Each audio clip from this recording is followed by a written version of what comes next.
So we're going to call this meeting to order. We are going to go into executive session at the end of the meeting to make sure that we get to the budget portion of the agenda, as well as making sure not to have citizens' comments conflict with the town council meeting later this evening. So we'll go straight to the Pledge of Allegiance.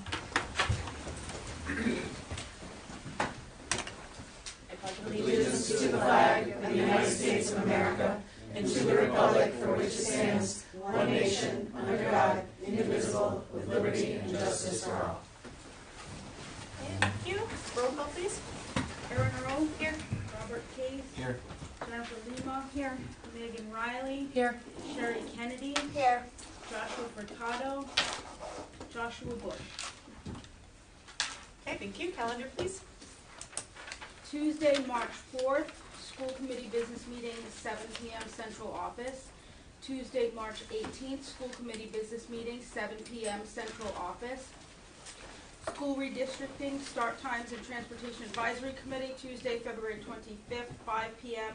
North Kingstown High School, room 110.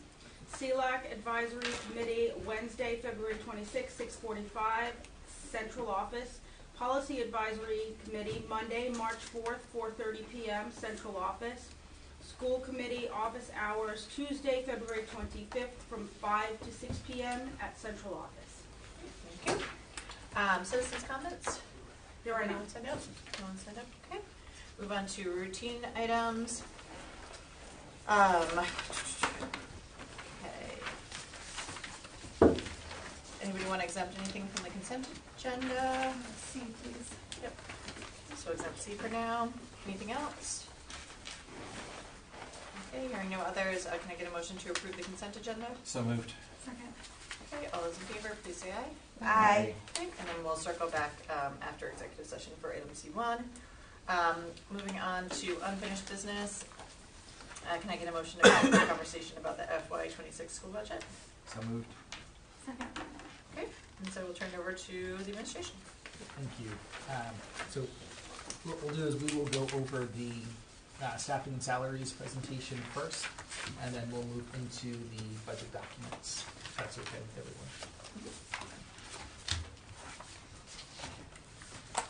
everyone. So these slides show the staffing projections for fiscal year 26, which is school year 25-26.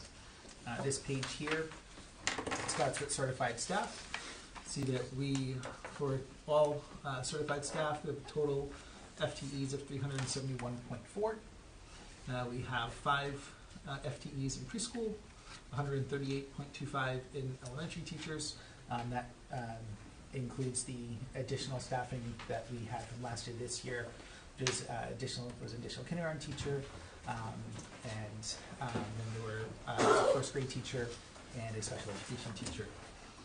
Middle school teachers at 85.8, high school teachers 121.2. We have 6 MLL teachers in the district, 9 school nurse teachers in the district, and at Davisville Academy we have 6.2 FTEs.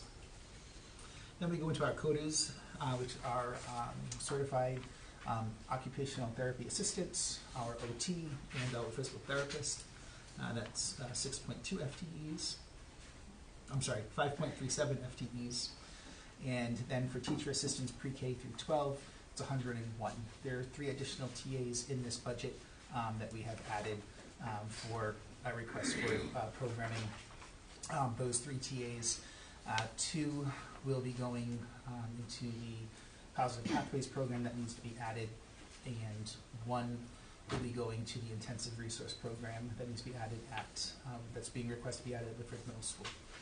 As far as teachers, we went through the projections, we elected everything, and with recommendations regarding redistricting. I know that still needs to come to the school committee, but recommendations for redistricting will be coming to you, and looking at how we can do redistricting for next year. We are pretty certain that we will need 2 less classrooms across the district based on the redistricting and what schools students would go to. So we don't need to add additional teachers. We would just make that change from what is in the budget to be able to support the request for the 2 special education teachers. Ken, just a quick clarification on Yes. this slide. Davisville Academy, is that just teachers? That is just teachers, yes. All right, so it's the same as all the other? Yes, All right. yep. I have another question too about the preschool teachers. Yeah. My understanding is that currently at Fishing Cove, they've got 7 preschool classrooms. Is that correct? So there's 5 teachers, but some are half-day and some are full-day programs. Okay, But there are only 5 preschool teachers. okay, I see. They just teach. Yeah, they Like double up. morning, They have a afternoon. morning session and afternoon session. But there are also only 5 rooms of preschools too. I thought there were 7, sorry. No, Those are- because I've actually subbed in room 7, so I just assumed there were. No. Sorry. Nope. Gotcha. I'm gonna say, I went through that so many times. No. Trying to count in my head. This next page is a breakdown of our social workers and school psychologists in the district. So the top chart there shows the number of school social workers and school psychologists. We have 7 school psychologists in the district and 5 school psychologists. And then below shows the breakdown of those positions at the school. So Stony Lane has a 0.4 social worker and a 0.4 school psychologist. Forest Park, similar, 0.4 and 0.4. Hamilton has a 0.6 social worker and 0.6 school psychologist. Obviously, this school is larger compared to the others and has special education programs there. In addition to that, Quinnesset has a full-time social worker and a full-time psychologist. Those are also supported through Title I funds. Fishing Cove has a full-time social worker and a 0.6 psychologist. Preschool is located there as well.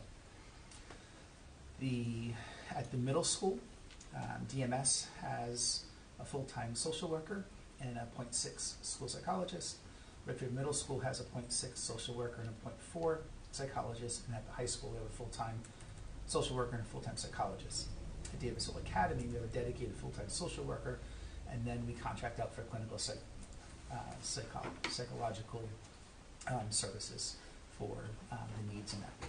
What is like a 0.4 equal So or every- 0.6? Like, Every 0.2 is equivalent to 1 day. okay, thank you. You're welcome. We also have in here, just because it kind of goes along with this, is behavior support assistants that we have in the district. Those are the BMAs, teacher assistants that are considered behavior support assistants. So do we have any type of a plan, like I know we always talk about, like, Rachel alluded to it the other day, like, obviously, like, social worker and psychologists are important, but like there's more immediate needs, but we are, and I'm sure it's not just unique to NK, but so far off of what the recommended ratios are for students to mental health professionals. Is there any thought to, we had added 2 years ago, I think? And then another 2 through ESSER, and now we've lost those 2 through ESSER. So, but even that was just a No. Hired. We didn't lose. Those went into the general Okay, budget. this was, Yeah, so any Yes, and then the any- first year, we put them in the budget Okay. the next time, and then so there's even no- that has just gotten us to a drop in Yeah. the bucket.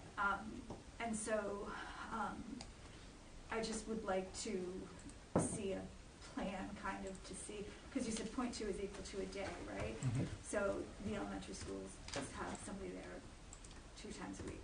Right. Yeah. And so, they're shared between the schools. And then, of course, also if there's ever a need, an emergency, Right. someone is called to the building if that is. But like, the case. especially at the high school, the ratios are so far off. I mean, Mhm. like by like 5 times the recommended amount. And I think that's really, there's so many issues around mental health. I'd like to see some sort of plan to how we can increase those moving forward. Mhm. And then also just last year we added guidance counselors at the middle school level. So at the middle school level, DMS now has 2 guidance counselors, and Bedford Middle School has 1.5 guidance Yeah. counselors. I think we're still pretty significantly off the Okay. recommendations Say we are. for. Yeah, just say we did. No, so it's we could good. Like, move forward and yeah. we're still low on school counselors as Mhm. well, probably.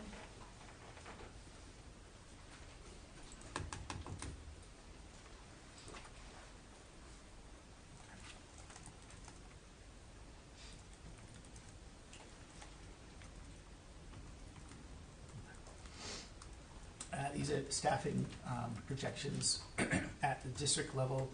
So these are building administrators, district administrators, school clerks that are in district administrative positions and other departments.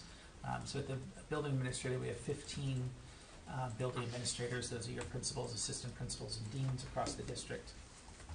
District administrators, we have 14. That number is the same as last year. We eliminated the CEO position and added a tech supervisor position. School clerks are at 19 and a half. Those are the school clerks at each of the buildings.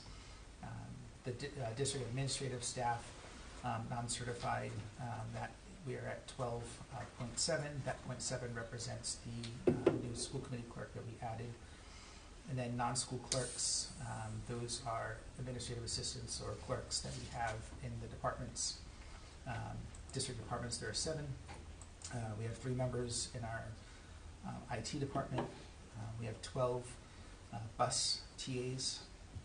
We have 11 minibus drivers, and we have 9 members in our maintenance facilities department.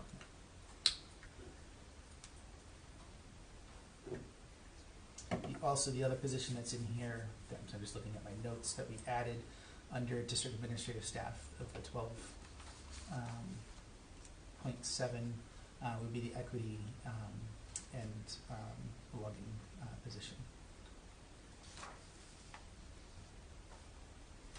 This is a breakdown of the salaries and benefits.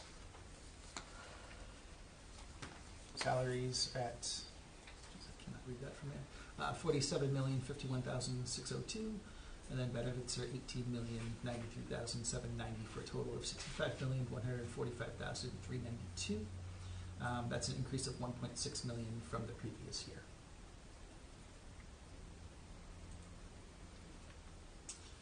These are our projections for next year. This is currently looking at how the district, where the current boundary lines are of our schools. When we start the year, we put everyone that was either voluntarily transferred or involuntarily transferred. They go back into their home school so we can look at the numbers. Those K numbers, this came out of a live document, so obviously all of the K registrations are not in.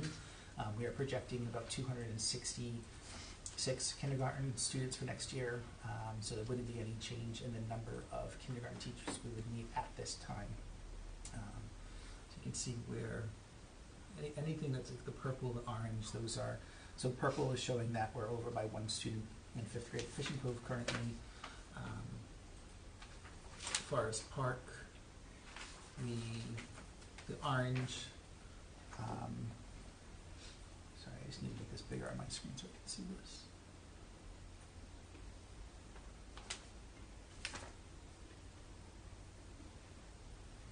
So orange just is to show that we are close to cap,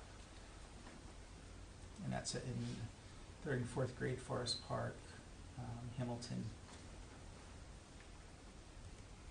This next page is looking at Quinnesset, Stony Lane. No concerns at this time. Sorry, Ken, these are, Yes. I know you said this, but I just want to, my brain needed to process it. This is like their assigned school, This not is what's actually happening. No, this like, is not right. This is where we put all of the students that have been involuntarily transferred, Yep. meaning that we had to move, so there was no Yep. space in their current school. or voluntary. Or voluntary transfers. We put them back in our Okay. home school All so we right, can thank you. actually see what the projections are. And again, this is early on. As we move closer to June, we do see more registrations and students coming in. And then this is at the middle school. Don't be concerned about this orange in grade 7 because contractually they can go up to 200 students, 100 students in a team. So there's plenty of space at DMS for more students to attend. It's just that's a number, essential number that was put in there to be used, but contractually it's 200. Can you go back And to our the, registrar knows that. sorry, could you please go back to the previous slide? Sure. So, look at quid, students, kindergarten, 9. So that's not accurate because those are just who we have registered right now. Okay. Okay, so we are, with the projections that we have, projecting 266, projecting that we would need the same number of teachers that we currently have. It doesn't mean at the current schools. There might need to be a change if we look at where students are registering, where they're going, or maybe a shift a teacher to another school. So say one school has 3 Ks, another school needs 4, we might have to move that. I don't have the numbers. Is there a month where everyone, like typically the kids are registered? Because they don't have a deadline, right? There's no deadline, but Okay. like May, we get a much Bigger more number. consistent number that we can look at. Questions? So Stony, understanding that it's not firm, but Stony has 5 teachers. Stony currently has 5 Ks there. Yeah. Not necessarily that might be where those 5 Ks be, Okay. but we're leaving that because based on the number of students we're projecting, we need these number of teachers based on the caps. And that's where we had added last We year. had added, Yeah. yeah, we added a K at Stony, a first at Hamilton, and then the Compass K program at Stony Lake. Which is not included in any of these numbers, correct? It is not on. No, those students should be in grade 1, They their would, home schools. yeah, they would actually go into the numbers at Fish and Co. because that would be no. No, they no, go no, wherever it's- they no, live. that is going to stay at Stony Lake. Some will go where they But they're- live, some will go to Hamilton, and No, some. on this piece of paper, though. On this piece of paper. It's where they live. Yes. So That those is students not that are at in- Compass K would just Are be, included in here. they should be, they're students. Okay. Yeah, they would be in here. Yeah, but they would be they'd be spread out. Everyone was So put maybe back 2 in at the Stony, 2 at Quid, so on and so forth, unlike this stuff.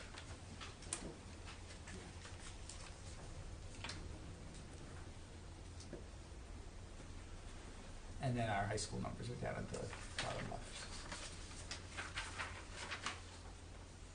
Do those high school numbers include CTE students? Yeah, those are all students that are going, that we have. This would include the current students that we know of that will be going there. Okay. So like kid from Warwick is in this number. Should be. I will check on that, but it should be. It looks right. Just I wasn't questioning because it looks Yeah. wrong. I just wanted to confirm because that's the only one that would be like Mhm. not the same as the others, essentially. Nope, that should all be in there.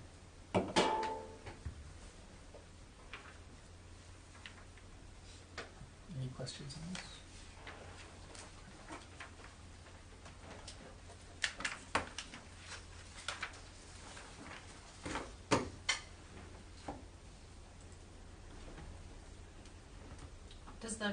Does the grade 9 number include what we're anticipating from Kingstown? Because the numbers Not are the, no, so that's why there's a big, Yeah, the grade Change. 9 we would not have the Jamestown numbers yet. okay, so So that number would these older increase. ones include CTE, Yeah. but then this one does not include Jamestown.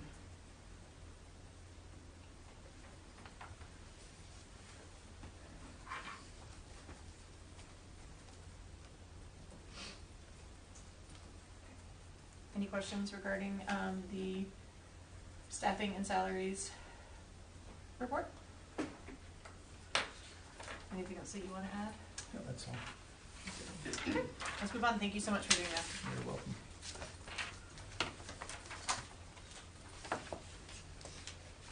Ooh, sorry, one more clarification. Oh no, it doesn't matter. Never mind. I was gonna ask about retirees, but it doesn't impact these numbers because it's about the roles, not the people. But the salaries do The include salaries. the non-retiree The numbers. salaries include, the salaries that are in here include staff that we currently have that may retire. Yep. We don't have all the retirements in yet, so. So that number can fluctuate depending on what happens. Where would you like to go next? So let's move on to the budget document, and we can go through there, and then we can go through any other additional questions we have, and then we have the documents as well. And first, just wanted to thank Leslie for all of the follow-up documents that she put together and sent to the school committee. So thank you so much for that. Thank you. Thank you, and hopefully they were helpful, and I'm happy to touch on anything. So if there's something specific in what I sent, please don't hesitate to ask. I apologize for the late arrival this morning. I did not realize that I left off the nutrition budget in that document, so. So what I'd like to do, just in the interest of time, is to just go over the tabs in the document where there are changes from the last version. And with that discussion will be some of the items that came up in the last budget meeting. And that also ties into some of the documents that you received as follow-up. So I'm actually going to jump to the sal bends. That's the first one. So I know, and that's just because we just talked about salary and benefits and the positions. So I just wanted to highlight that this document does in fact include those 3 TA positions. I know it was in there previously, but what I've done now is I've broken out where the benefits would fall, so everything should be in the appropriate line items within this tab. Before I had just kind of rolled in like lump sum numbers just so that if we made adjustments I could make it more easily, but now this document does include that. Additionally, I did a review of the dental line just for my own reference. I just wanted to confirm it because the numbers were looking a little off to me, and I'm glad that I did. I reread some numbers, I pulled some new things, so the document now has updated dental information in there. Does anyone have any questions about any of the changes in here? Any questions about the sum salary tip? We all just talked about this in the. I know, I feel bad because Jen's having to do this exact thing again. Well, I think, so, did anything change based on that though? You know what I mean? So like. Here's what I want to bring Yeah. up. So we had talked at the last school committee meeting when we reviewed this. Mr. Jones had requested that a motion be made, and I said that I didn't want to make the motion because we had already discussed it at the school committee level, and that I didn't think it was appropriate to motion over something that we had already discussed, but that I would bring the item up for discussion. So he wanted us to cut. Just to reference, this is at the budget and This is event at the casting, budget. just in case everybody doesn't stalk our calendars and what just happened before. So he wanted us to cut our advertising budget and our professional training budget, and I explained that I had raised his concern with that the last time, and that we had all discussed it, and we had not, opted to make any changes, but that I would re-raise that issue again tonight to see whether anybody had a different appetite for eliminating advertising and professional Is training. this on the sum salary tab? No, it's on the central ad. It's Which on the was the Right. that's the Yeah. We'll get it's there. the next one that I was jumped gonna go ahead, to. jumped ahead, It's sorry. okay. She She preempted preempted well me, but today, that's okay. so we're gonna muddle through. No worries. Okay, we will get to that in a second, Jen. Okay. Anything else on sum salary? Everybody good? I just can't bring it up fast enough. I just had a question, and maybe you guys discussed this. Because I know, just for everybody else, the meeting was only an hour ago. So it's not like it was last week or anything. So, and again, I just can't find it fast enough. The salaries were, I believe, like a 2.02% increase, and the, I believe it was benefits, or I'm trying to think what it was, were like a 2.7% increase. And I wish I could really find I it. don't know the percentages off the top of my head. I'm just kind of wondering why they wouldn't be equal. So the salaries, part of it depends on the increase that we're giving in contractual obligations with this. So if it's 3% that we're giving the teachers because that's part of their contract, and the medical benefits, our increase that we're projecting is going to be at a different percent. So they're not going to align exactly just because of the percent differences that come with those increases. And then you also have to account that if you're a teacher here, you're going to contractually get whatever increase you have, but you may not be taking benefits. So you may have taken it, you may not. People could have added or dropped or done different things. So it's a little challenging because we're looking at a moment in time, like what we're pulling from the system right now. And it does change, but it will be rare that it will align percent to percent just because of how the increases happen in each of the different categories. Okay, thank you. Okay. All right, move on. Let's move on to central admin tab, which we have the comment from one of the members of the Budget Finance Committee, and that is on this tab. But Leslie, do you want to note anything else before?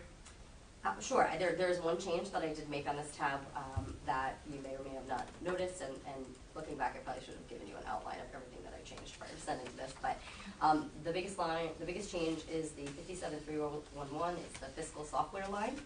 So I have reduced this line by $85,000, and it is my recommendation that the district consider changing our fiscal software from what we currently use to a different Tyler software. It's the same company, it's the same program, it's just specific to schools, and it comes at a considerably lower cost.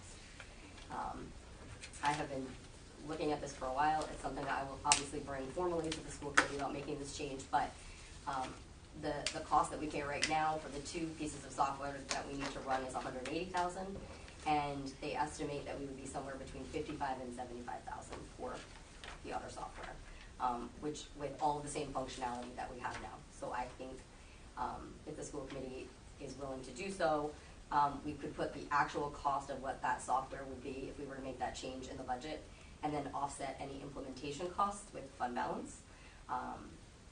And so in my recommendation, I've put that 85, or I think I put 100,000 into fund balance as a recommended amount, knowing that anything that isn't used would then just reappropriate back into fund balance. And based on my conversations, with Tyler, they do not believe that they would exceed that amount and hopefully will come in less.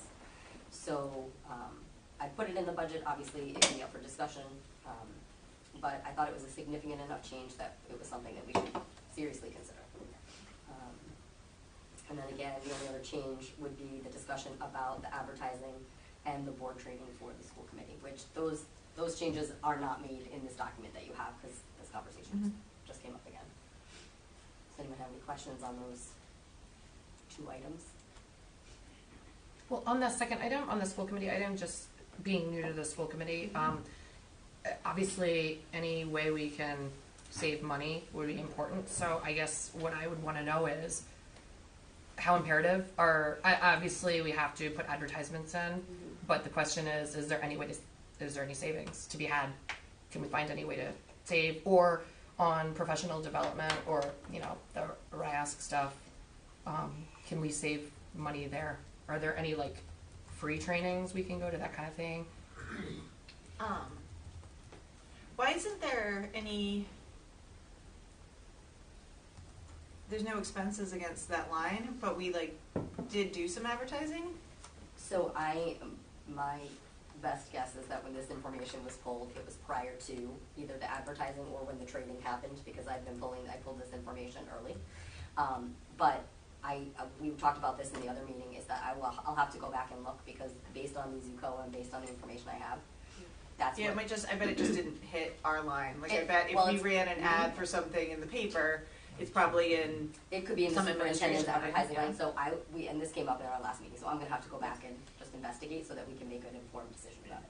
I would say, I think it's important, like the professional development piece and being part of that association, but I do think that if we needed to reduce, that we could probably reduce a little bit on the advertising piece of it. Every once in a while, we want to run an ad in the paper to make sure that citizens know about certain things, but I don't know if it's $5,000 worth, and I think we probably have some other ways that we could pay for that, like through the superintendent's budget or whatnot, depending on what it is. And so if we are looking for a reduction in the school committee area, my recommendation would be in that advertising. So the only Why? thing there is that what we talked about the last time was we advertise all of these subcommittee applications. Yeah, but I still don't think that's $5,000 worth. I think- Close, it's close to almost 1,000 to run an ad. Yeah, So. but we do it. We try to do it in like a. It's not like every advisory committee we're running a different one. Like we ran, like they're supposed to be cyclical. So you could probably that's cut true. it like to like 2,000 for like 2,500, yeah. get $3,000 savings there. I'm open to. I'm just trying That's to reasonable. No, I Yeah, think that's a good idea. leave I 2,000 in it. I And think then- anywhere we can save $2,000 or $3,000, Yeah. that all adds up. Okay. And are we thinking the same in terms of I want the headline in the paper to be "School Committee graciously." Is Take that- out an ad for it, Erin. Yeah, Is that so- both advertising and the board training, or? No, I think we should leave the board training because I think that number is like the number, if I remember correctly, to be part of. That comes out of the. Well, there's the that's under dues. Right, this is just for training. I'm trying to remember, what did the last school committee 101, what was that? How much it cost each of Yeah, us? going Like back to what we- 200 maybe. It wasn't in the email. that You can we- probably reduce that a little bit as well. Without having actuals, it's really hard to I'm trying to guess. pull them up as Yeah. we're talking. Have them I guess. both? Yeah, I'd say have them both. Because the membership is lower. Yep, I'll make that motion to reduce both lines by half. All right, a second. I don't think we have to motion it. Well, You may if you'd like, but I don't think, like, we just, Leslie can adjust it. can you adjust it, please? Yes. Well, we'll just, I yeah, like we'll the just have to motions, I think remember it's what- great. what we're very taking official. out, because later when you Yeah. vote on the budget, it's gonna be. No, yeah. We'll note, I'm gonna note it here, but I'm just saying, we don't have to each change, I don't think we should motion. I think we can keep track of them. When we make the motion to adopt the budget, we'll So we say said with the less following 3K, changes. right, Right. to 3K. Lawyers are nodding. Great. And I Nodding. just want to Makes me feel confirm better. that that's 55401 and 55802, we are reducing those lines by $2,500 Each, yep. Yep.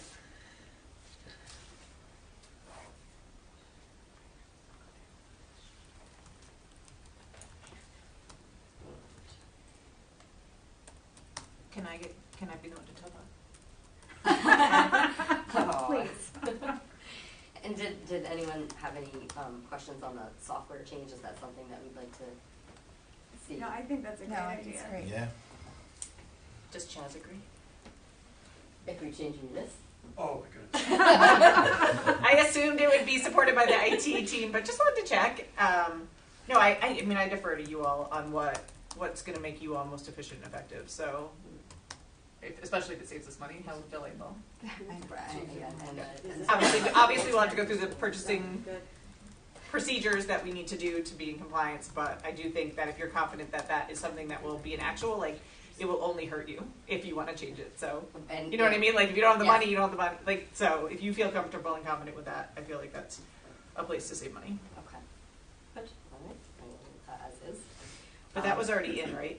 We don't have to note that on the motion. So, yes, I've already made that Yeah, change so that in the one's fine. document that you have. Yeah. Mhm. Okay, anything else on central admin that people have questions or comments about? Are there salaries on this line? So there are not, the only other thing I'd like to just bring back to the attention was the substitute line where we were discussing that change, because that's gonna impact what we would be offering as our long-term sub rates. I just wanna make sure we were all okay with that change. And it's been in the document since the beginning, but I just wanted to circle back that that's the other biggest thing to note, the big expense in that. That tab. increase of like 160? Yeah. Yeah. Mhm. Any questions or concerns? Okay. And we'll have to see a revised contract for that from them, right? For that one Correct. piece? Okay. Correct. When will that go into effect, for July 1st? Yeah. I'm gonna defer to Yeah. Stephanie. I think we have to renew it in May, but I would assume it starts July. Okay. I'll make a note to circle back on that contract. Because we'll want to do that at the school committee meetings that time of year get really tight, and Mhm. so. Absolutely.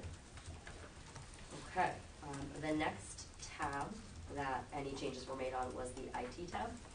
And, the only item that was reduced. Oh wait, I'm sorry. Where are the salaries for the admins? Are they in that other doc? They're on the South End. Oh, sorry. South End line. Yeah, I just wanted to going back to that just quickly, I just want to make a comment that I am concerned about reducing by one administrator. I know Ken and I differ on this, but I've always been concerned about the COO position disappearing. I think you all do a lot of work and work really, really hard, and so I just want to officially say that I think it is bad to lose that position.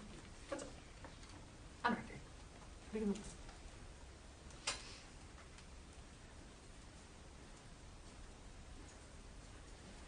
Okay, so now we're on. So now we're on IT, because that's, the other tab, so, did not have any changes. Does anybody have any questions about the assistant superintendent, curriculum and PD, curriculum, or Special services. student services? We should probably save student services to the end, I think, right? Because there's a lot of conversation around that. In terms of what is on here, Not on in this terms tab? of what is on here, Yeah, but on the here. other stuff that we got sent, right? Yes. Yeah. Mhm. So this tab hasn't changed based on previous conversations, but I Uh-huh. know we had position discussion. Okay, and then IT, you said there's a change? There is, so one of the documents that I had sent was, in discussion regarding the computer repair enterprise account. So one of the things that we discussed in the last meeting was how we could come up with a possible spend down plan. So one of my suggestions that I've made here is I had originally kept $30,000 for admin laptops in the operating budget, and the remainder went into fund balance, use of fund balance. So my suggestion is to take the $30,000 out of the operating budget for fiscal year 26 and use the computer repair enterprise account to purchase that. I also made the recommendation to use that computer repair for the unicorn replacement and the DA server replacement. So previously I had recommended using fund balance for those, and I'm recommending that we move to the computer repair. So I have reduced this, this part of the operating budget by $30,000 to accommodate that. And since this was not something that was a routine cost that we would see in the budget, I thought that that was the best thing to remove from the operating, since it wouldn't have a direct impact year over year.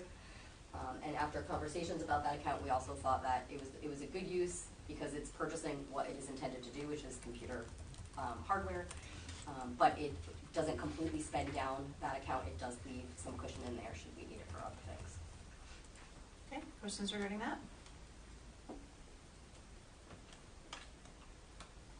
And this is, when you were talking about the admin computers, I remember you saying that you only were purchasing half of what you actually needed this year, and so the school committee can anticipate the other half next year? So, though originally Yeah. we had only put the 30 in the budget, so Yeah. that would have been for half. Then through other iterations after budget workshops, we put the other half as Okay, a good. recommendation in fund balance. Yeah. So should this work, my thought would be, since the money is Those who available need now, computers can we get could them. purchase them right away because Okay. we have that money. And then any remaining could be either done with the fund balance at whatever point the school committee finds appropriate. All right, that makes sense. I just wanted to make sure like that folks were getting what they needed if they need it, so.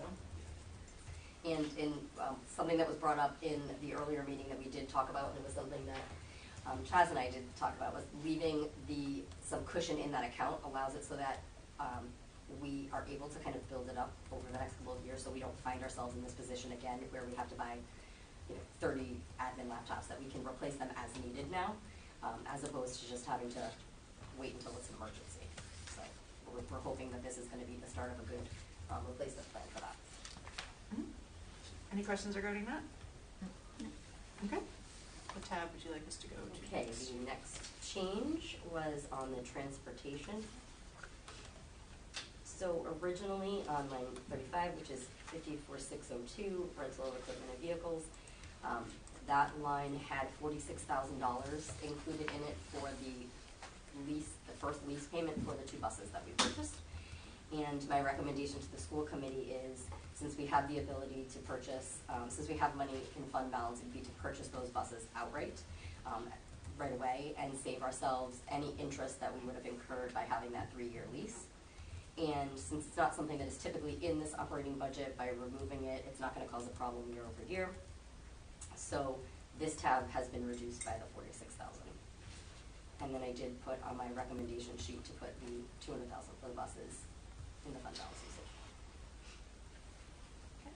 Any questions regarding that? And there's no penalty for getting all of those pieces?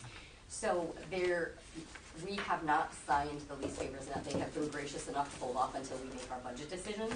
So we will be able to say, we're going to be, if this passes and you all agree, we can go ahead and just tell them that we're going to be paying Switch to outright, okay. and there will be no penalty.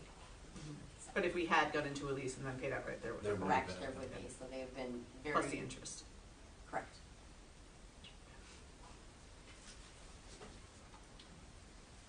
Any other questions? That's just a note on that one. That's another area that always makes me concerned, similar to the computers, that I feel like as a district we want to think long term about a plan for purchasing vehicles. We've been in a couple situations in the past 2 years that I've been on the school committee where it's like a must do like crisis, and I feel like if we had a consistent plan of like, okay, we know these buses have this long of a shelf life, this is how much we're going to need, like we could start maybe doing some contingency planning. So that's just something I would in the future would like to see. Okay. Plan for purchasing vehicles. And I know that's something that we worked into the facilities budget for this year, that type of 5-year rolling plan. So we can certainly, I can sit and talk to the supervisor of transportation, and we can kind of work through what that is and see how we can start to implement something similar in the following year. That's great. Thank you. Okay. Next up, athletics. So the document you have, based off of the conversations that we had at the budget and finance meeting, they've suggested that we make some changes on this. So I'll explain what I had originally done, and then I'll explain what came out of the meeting, and then we can discuss further. So similar to what I talked about with the computer repair, there was the discussion of what we can do with the gate receipts.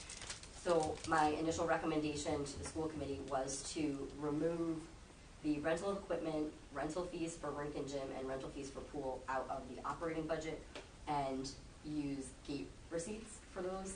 And that was mainly off of Chairperson Earl had made the comment that we every year should assume a certain amount of money within those gate receipts. So I went back and looked at year over year what has been the average that we've had, and it's been around $35,000 to $40,000 that we've had in revenue. So based on that, those three items account for $32,000. So realistically, it should be able to be sustained with gate receipts. So I removed that, and that was my recommendation. However, in the Budget and Finance Committee, it was discussed that perhaps it makes more sense for us to not use like a structural item as a recurring, but perhaps we use something like uniforms and supplies as the item, since it's a direct expense. It's something that will change year over year. And so I was happy to make that make that change. I haven't made it in the documents you have, but I'd like to just get additional input if you think that that's an appropriate change. So I would be adding back $2,000 for rental of equipment, $3,000 for rink and gym, and $22,000 for pool. And then I would be removing $30,000 from the 56116 uniform and supplies line. And with the understanding, again, that this would be something that we'd have to discuss year over year. So we could remove that this year to try and help balance our budget, but that it is an expense that is recurring every year, and that it'd have to be added in, and we have to make that decision every year to use gate receipts for it. But in theory, based on your analysis, you would have that money to do that with. Yes. So it's not like we're like pulling something out that we'd never be able to backfill. No. Unless, the discussion was unless something changes where we decide to do away with gate receipts, or, we have other expenses, but that are more pressing and that we feel are a better use for that. But realistically, we should have that amount every year. So I'm happy to make that change if that's something that you feel is more appropriate, rather than the structural costs and rental fees. Any questions regarding that? One question I had about athletics is their FY26 budget, does that not include items that they'll be requesting from the Booster Club? It did not. This is just Yeah. strictly items. And those are items that come up throughout the year. Yeah. Right, stuff that they, coaches may request for, the needs for students that Yep. come up. Yeah, so those are more ad hoc, not planned purchases? Mhm. Okay. I was just thinking about like when we're trying to balance the budget and whatnot, like how much they have to help support our teams, and then also like how we're strategically asking for those, or if it's just these random things. So that's helpful, thank you. Okay, any other questions about athletics? So do we have to let Leslie know if we're gonna go ahead with that? Yes, we do. Well, we don't have to, yes, we do, or we can circle back on it, either one. Well, we had made the change in the earlier meeting, so if you all want to overrule that, should we just switch it back? Okay, yeah, that's kind of what I was getting at, like, what was the conversation, so, Yeah. everybody was okay with that? Mhm. I'm fine with that. Yeah, so just for the purposes of approving the budget, do you have the language of what we need to do? Because the document that we have, Right. So you know what I mean? So just Yep. like we're doing the 2525, like we'll be like, on this line, we're doing this. I do. So Okay. on line 18, which is the 54602, there would be $2,000 added to that line. On 54605, it would have Wait, sorry, 56. 405, which is line 19. That would have 3,000. Let me tell you, I just want to make sure I'm telling you the right thing. Yep. And then 54606, which is line 20, would have 22,000, but I feel like maybe those numbers are backwards when I was writing it down. What line number are you talking about? 54606. 54606. Yeah, but I'm just looking at year over year. Yeah, I'm feeling like I transposed those numbers when we were in the Okay. meeting because I was doing it quickly, just looking at where the 22,000 should be and where the 3,000 should be. I just want to confirm that. So let me The go back. 54606 is the pool. Yeah, the Yeah, 54605 that's should be the higher number. Should be the higher number, so I'm going to go Yes. back and just look at my previous versions and give you the right language. Okay. So my only other thing on this is, and this isn't for this time because you had given the breakout, but there's a huge chunk of stipends that are paid for athletics between coaches and, faculty. And right now it's all lumped under salaries, which is kind of understating what the true athletic budget is. So I don't know if there's a way to incorporate that into the athletics budget, that portion of it moving forward, because really the number is about $200,000 more than Right. this. So, I will give you two answers on this. So because of how we bill for the stipends because of UCOA, it typically falls as a salary. so it falls in that 51,000 category. So for consistency in terms of everything else, that's why it is where it is. That being said, what you cannot see in this document, I'm sure you probably noticed there are some lines at the top that are hidden. My intent is that moving forward, that each of these departments will have their salary information rolled up at the department level, so you can see the full picture. Because this was kind of my first iteration of this budget this year, there's a lot of breakdowns that I have to do internally that weren't gonna get done in time for this budget. But my goal is to ultimately have that, so you can see, this is the operating expenses, this is the salary expenses that are tied to them, and then at the bottom would kind of give you that overall picture. So hopefully, yes, at this time next year you will have that. I'm sure Tyler will help with that. I can, I asked him for it. Okay, anything else on that line?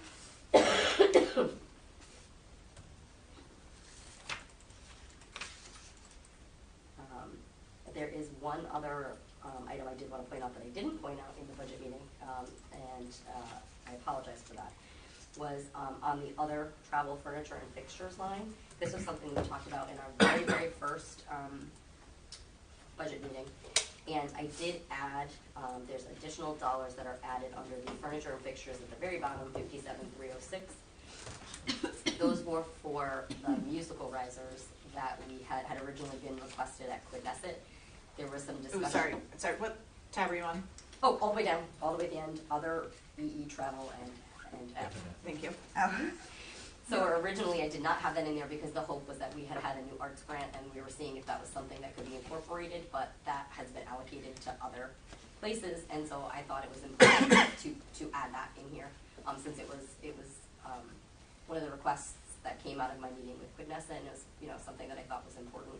Can we take that from capital? I mean, that's a one-time expense, We right? absolutely could. And that's It could, $8,000, right? it could absolutely come out. It could go into capital. It should be an expense that we're not a recurring expense.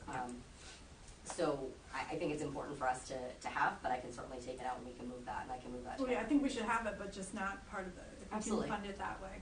Okay. What line is that? It is line 28. 28. 53706. Yeah. And that cost was an approximate, like, this was not a number that she had given me.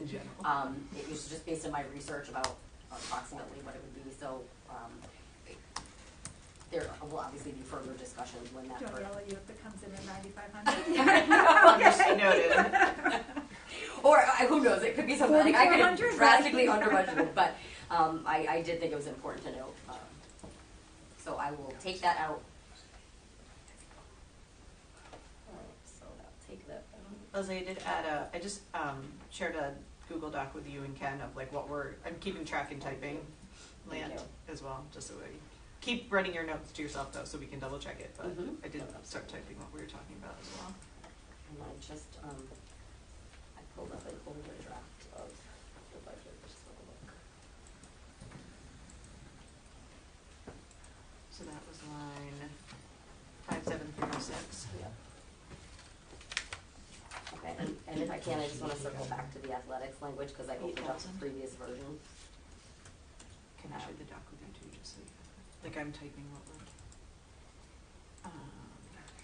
Okay, let me just highlight this. Okay, good thing I checked. Totally different amounts. So the athletic language, the first line would be 3,000, 22,000, and 7,000. That's what would be added back into the budget. I'm sorry, say that last one again. So I have 3,000, 22,000, and 7,000.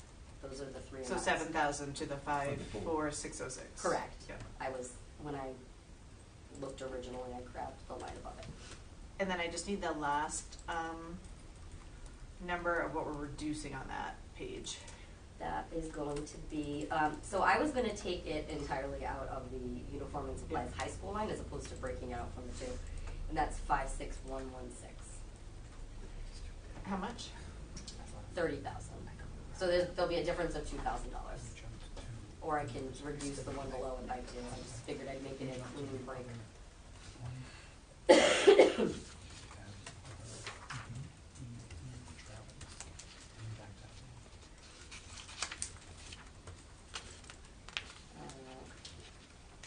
And then the last, kind of overview discussion within these tabs would be each of the individual schools. After the last meeting, we were talking just about equity and making sure that in each of the, like, the supply lines, that we were kind of using a standard or a baseline. So I did go back in and I did a review, and I was comfortable based on the baseline. Since I did it at the, like, itinerant level, I didn't do it overall and say this is the number of students that you have and this is your budget and then break it that way. I said this is how much we're allocating for art. This is like the per student allocation for music. I did adjust the Hamilton line to be more in line. I went back, I looked at my notes, I looked at our conversations, but I agree that we could probably adjust that line, so I did make it, but I would like to still have conversations with the principals. Once again, they were on vacation, so I didn't have that chance last week. With the understanding that the overall budget line items, the bottom line would not change, but I do want to make sure that they're all comfortable and happy, and that they feel like they're getting an adequate, that they have enough money and it's adequate for the number of students that they have. So happy to do that, have that conversation with them again. So I just want to, and I appreciate you doing that, so I just want to, because then I want to touch on like what Ken has said about like somebody might not need all the art supplies because they have it, so, you know, but I just want to make sure that like the process for this is, like you said, it's art supplies are $100, right? And so you're divvying that up equally amongst each school, right? Because the per student cost is different at each elementary school. If you take the total divided by the Right, number of and students. so what, and I'm happy to do it in any way that the school committee of the district feels is best. So I would say, and again, I'm just making up a number, we'll say the per student cost for art is $4 per student. We say Hamilton has this number of students. I take $4 times the number of students. That is your line item for art. That's the baseline. Yep. And I use that same number for every elementary school. So weight is $4, and then I do the same for PE, do the same for music, and general supplies. And then I sit and have the conversation. That's what we start with. Yep. And then we sit and we have the conversation. We say, does that make sense for your usage? Does that make sense with the conversations that you had with your department heads? And in some instances it did. In some instances they said, you know, hey, I have got, you know, a lot of kindergarten classes and we use a ton of paper. So I need more money in my copy line, my paper line than I do here because we typically don't use as much in PE. So those are the conversations we had. So if that baseline is not the baseline that you're looking for, No, happy to as do long it as that it's way. starting at like an equal baseline Mhm. for each elementary school and then adjusting based on each individual school's needs. And what they're talking about. So, Right. you know, for example, at Woodford, I think I said, you know, normally the budget for PE wasn't a lot, but they had a lot of need to replace things. So he said, I would rather us use the money here. And even though this would be my normal allocation based on the per student cost, I think we need more. And we put more in that line. So then when you take that whole number and you break it out by the number of students, it obviously looks like the cost per student is not the same, but where our starting point was. So they had the opportunity to have equal distribution, but then it ebbed and flowed depending on their needs. But in theory though, like if they just allocated differently within their cost per student, shouldn't the total cost per student by school be roughly the same? Yes. And Yes. it's not. It depends on their starting point. So when I do those allocations too, our goal this year when we went into it was, we need to look at our costs and we need to try not to spend. We need to try not to increase our costs. So that was also a factor, is this is the realm we would like to stay in. Does this make sense? And some it didn't, and we had to increase their costs, and others that it did. If that doesn't seem like it's equitable and that's what we want, then we have to kind of start fresh, and we have to say, let's just allocate it out based on these numbers and forget what their year-over-year amount was, and we regroup, and but we then have to kind of forget about the year-over-year comparison. Right. Now Well, we have a that's- different starting point, so we can do it either. Like let's say somebody didn't need something, right, and so you reduce their overall budget by that, right? That's kind of an understatement because they really do need it, they just didn't need it this year. So in most instances, I tried not to do Okay. that. I tried to take it and say, where do you need it Where do more? you want it? Where do You you still want have it money, more? just Yeah. allocate it differently. Right, as opposed to, I definitely didn't want to take any money away from anyone. And again, I will revisit it and go through it again Yeah, just to just, make I sure. mean, not for this one, but just at some point, just, they're very thorough, so it's just a little odd. Just Forest Park has less operating budget this year than they did in FY '25. But they also got like $4,000, $1,000 for each special from a grant from the state. So That's this that year. Yeah, might, but I but what I very mean is much like try they might not have a lot of to- stuff yeah. that they, like it replaced all their. Yeah, I gym just stuff. wanted to correct everybody got more than what they got the year before, that's not. No, and Yeah. I didn't, not everybody got more, but I tried not to take away. Yeah, so Hamilton has less and Forest Park has less than their previous year operating budget on paper. They should not, but I will. 32 to 30 I will revisit. and 20 to 19. Okay. Not like, oh, a No, couple that's, thousand. that's certainly Yeah. a difference, so I will absolutely revisit, Okay. because the intent was to keep level. And that might be why the per student costs Mhm. are so off, Sure. so, okay. Sure. Yeah. Okay. But we need to do that, like, I'll do it tonight. yeah. I'll have to go back and just look at, through all my notes, and I'll have to pull everything and just make sure that everything is as clean as it needs to be.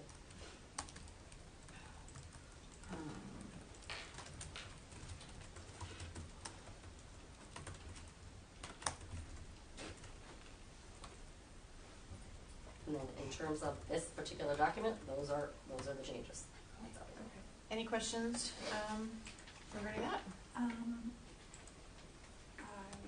do have, are we approving the enterprise budgets tonight too, or no, just our regular operating budget? I would like to approve them if Yeah, we I'd can, say but if we- there's we additional should work be that needs to be approving. done on the enterprise funds, I wouldn't want that to hold up the feel like approval of the it's- budget.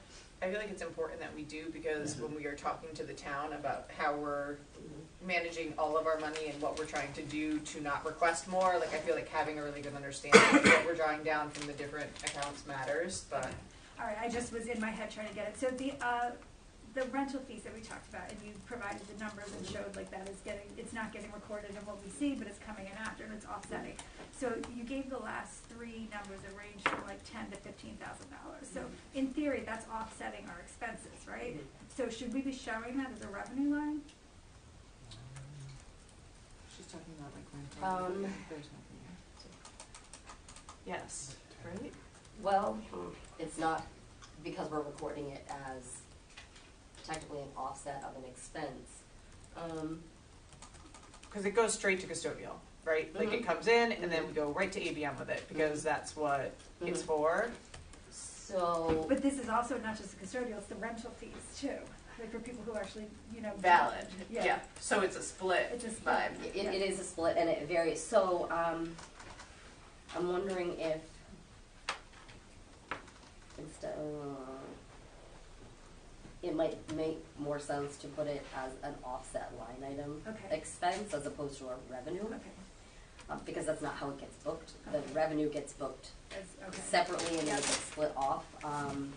Just some visibility. But that's to not a it. one-to-one. So like, I a know. for-profit rents something in the building, they pay the rental fee, and then they pay the custodial. The custodial in-out, right? But the other one is not in-out. Like it's here, and then it goes somewhere. Right, so it goes into a fund that's not our operating fund, so that's where it goes into this, it's not in the 5,000 general fund, it goes into this building use 2408 fund. So it's not recorded until the end of the year, where then, so the 15% that comes out of that is automatically recorded, and so that's the part that you see in that revenue line, because that's a given. Then, at the end, once all the whatever, the in and out that needs to be done, that goes to ABM is done, if there's any difference, that then gets booked against the expenses. It's like, it's an audit entry, essentially, against the expenses. So it gets kind of brought out from this 2408 account into the general fund. What expenses though?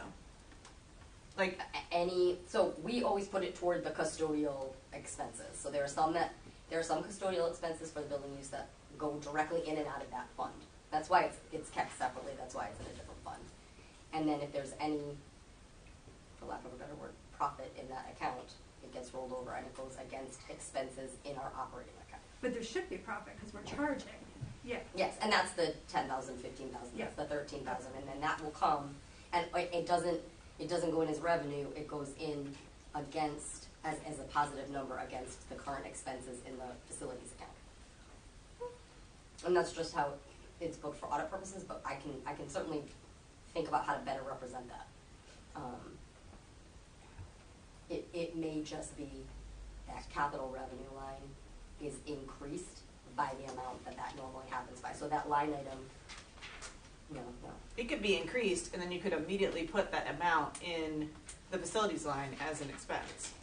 You know, like if that's what we're using it for and that's how we're doing it, like say we brought in $100,000 from external for-profits who were using custodians, like whatever, right? And then it goes in there, and then ABM, the amount that we need to pay ABM for that portion of overtime for those events was 80. Then you have 20 left. Like you could put 20 up at the top as revenue, and then just put it right back into the facilities line, and it would be accounted for. Like it's not like you. I don't think Jen's saying to put it. I'm sorry, I just want to make sure I'm understanding, because you want to see it represented in the budget as possible money that's going to offset this. Yeah. So for like purposes of what we're looking at, it could potentially reduce our budget that we're looking at right now by Right. $15,000. Right. Am I understanding Yeah. that correctly? Yes. So you want to see it as a line. But what I'm saying, Jen, is they're spending that $15,000 on facilities, so it's not actually. I don't think it would reduce the budget. It would need to be in both places. But it is a, like, it's, if I'm understanding it correctly, like, you're applying it because we have it, right? Mhm. Like, so in theory, like, that $15,000 is out there somewhere. Whatever the Right. range can be. So like one year it was 10, one year Yeah. it was 13. And what it does, we zero out the fund balance of that 2408. Once all the expenses are paid, that gets brought into the general fund. Ultimately, we could record it as revenue, and then but we don't. We just offset it against the facility line Okay. item. But I see what you're saying. Like, I feel like we're missing the fact that, like, we are not, that we are actually making some money in here somewhere. And conversely, if we started losing money, we should be able to see that Mhm. too. Okay. So just food for thought there. I absolutely see. And the Mhm. rental fee is different from the custodial fee, like those are two different things. Well, there's a custodial fee that happens with the rentals, but yes. Only for overtime. And it's sometimes different because if two events are happening at the same time, it's like halvesies. So that's going to just take some thought to think Okay. about how to represent that. But Okay. I don't honestly think though, Jen, it will affect the bottom line. Like I think we should get it changed, like on the budget. Okay, But you I don't don't think think it's- I don't think we're gonna save money because it's already We're using like it. that revenue is getting allocated Okay. to facilities. It's right in there. So I think like yeah. I think it should go in there. I think it should go in FY26, but I don't think it's going to have an impact on like the bottom line number that we're Okay. gonna approve tonight. Okay. If that makes And sense. I just want to make sure too that we're not like double counting it. Right, We're right, not- right. We're not going to Yeah. then hit with a whoa. Now we're Yeah. $15,000 off. Okay. Yeah. Yeah, I would just like some visibility Yeah, to that. but I do think it's important to have visibility because, like you said, Jen, if like for all of a sudden like the revenue from rentals goes way up or goes way down, we want to know that, and then that might be able to help us impact that policy on if we want to change it. Like I'm thinking about the work that we did with the nonprofit Yep, stuff. Like yep. we needed those numbers, so that makes sense to me on why we would want to see it, because it is in theory revenue.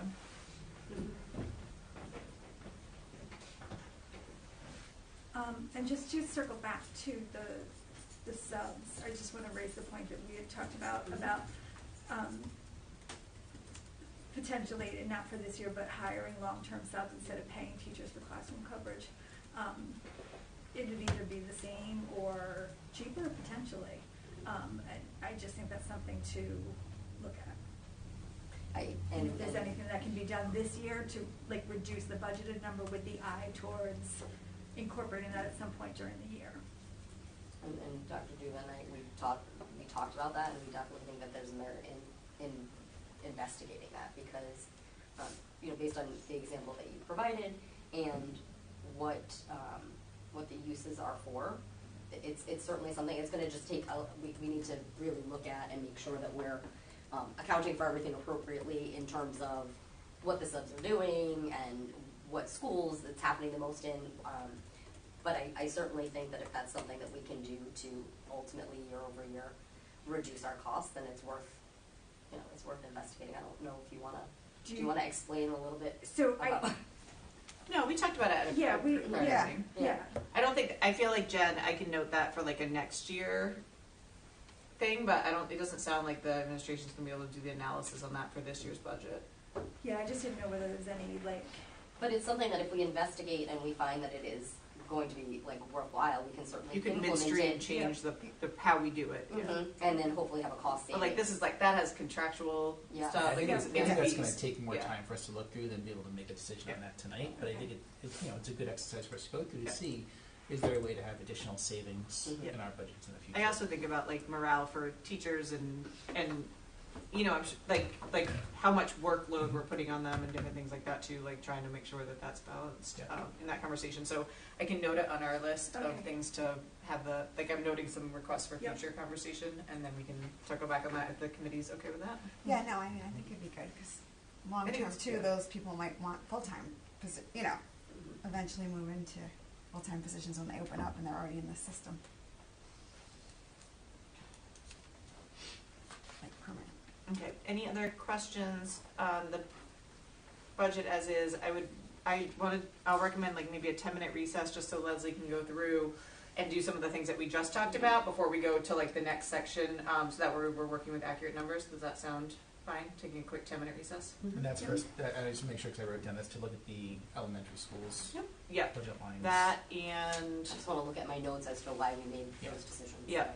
so if we did not agree with Dr. Duba's recommendation to move the fishing cove and make that move this year, would that change the salaries in the budget? yeah, would it increase to FTEs? Right. We're gonna get to that after. I Okay, just wanna let Leslie Okay. catch up to like what we already talked about, and then Okay. we can get to the next phase Yeah, it's of. part of the preschool move, dissection. was part of the redistricting, and. Yeah. Yeah, so I was would thinking we'd impact- get to that next, but let Okay. her kind of get this part Yep, that's rectified fine. first. Yep. Alright, can I get a second for my motion? second. Alright, 6:54. All in favor? Aye. No pressure. No, I mean, if you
Something funny Thank on you. tape.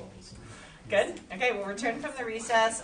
So let's turn it back over to Dr. Duva and Leslie to just work through anything that you discovered in our recess, and then we can move forward on future conversations. So I went in and I made the updates that we talked about. I made the adjustments for each of those areas that were on our sheet. So our new, it did bring our total percentage down to 3.58. I will take those 0.2 percentage points. I'll take anything you get. So when we started the evening, it was at 3.6. So those adjustments have been made. I did go back and look at the two elementary schools in question. And in my notes, so I did have my notes in all the reduction areas. So for Hamilton, the main reduction came out of the library line. And we just actually called the principal just to confirm with him what he wanted to do and if that he was still comfortable with that number, what he wanted. And so when we made that reduction, we made the reduction with the notes of it was going to be reducing the budget. For that being said, for equity purposes and to keep it in there, it was a total of $780, and we can certainly add that back in to the library line.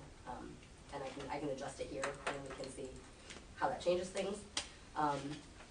With Forest Park, it was similar. So we actually reduced the organizational fees and dues for that school because they had been, for some reason, very high in years past, and maybe they had additional people who utilized them, but in my notes from the principal, he wanted to reduce those to the amounts that were actually used because he's the only one that uses them, so we did make that reduction, and those dollars did not get reallocated. So same thing, that's $199, we can reallocate that as well, and I can make those adjustments. So it's more than that though, because their FY approved budget was $2,094, and then their FY26 is $19,415. So in the documents, all of my documents that I have, that's the offset that I'm showing, and I just called to confirm. But again, I can go back and review it. I'm just basing it off of all of my notes and what we took out and what my bottom line adjustment was.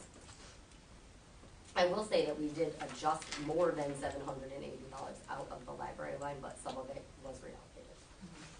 Was it also the dental and physician fees for Forest Park that made the difference? Yes, so one thing that I did differently is, and I'm not sure if just in the quick 10 minutes, I didn't want to say that this was definitely part of the issue, but previously in the prior budgets, there were dental and physician fees that were rolled into some of these areas, but not in all of the schools. It was in some of the schools. What I did in this budget is I pulled them out entirely from the school level, and I put them at the district level. And so that could also be contributing to part of it, but I need to go through line by line with that, and which I'm happy to do, in the interest of time. But that's one thing that could be causing some of that shift, because it was different for every school, and what was allocated, and some schools had it in their budget and some schools did not. Again, having not been here, I don't know the rationale for that, but for consistency, I pulled it out of all the schools. When you look at Forest Park, I mean, it's like theirs is very negative. Theirs is low. Difference. Interpreting translators is a difference of $210. General school supplies is up. Student health supplies It's about equal. is down by $32. Library books is less. Library is less. Administrative fees and dues is down by $105.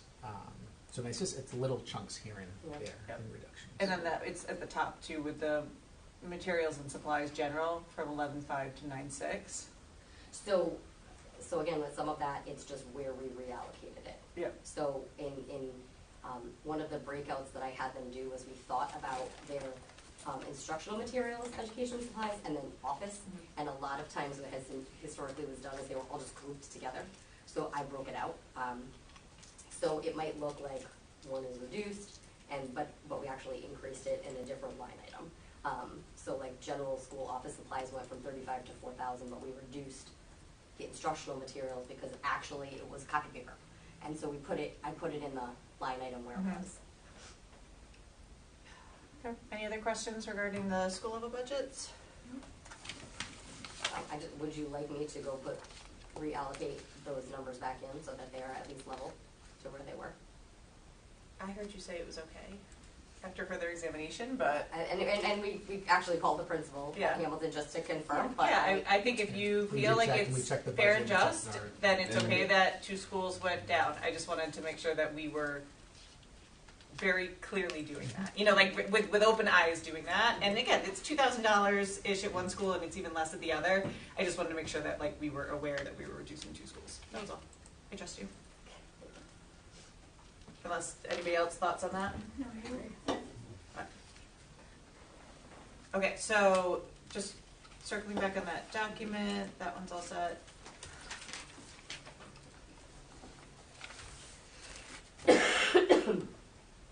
Okay, what do you want to go to next? Well, my goodness, I'm sorry. If we would like to do, the enterprise accounts, then it would just, I think we've already talked about the 2 main ones that we would be doing the spend down plan for. So if we're okay with moving forward on those, then the next one would be the food service budget, food service one for discussion. Does that sound good to folks, going to food service? Alright, so where?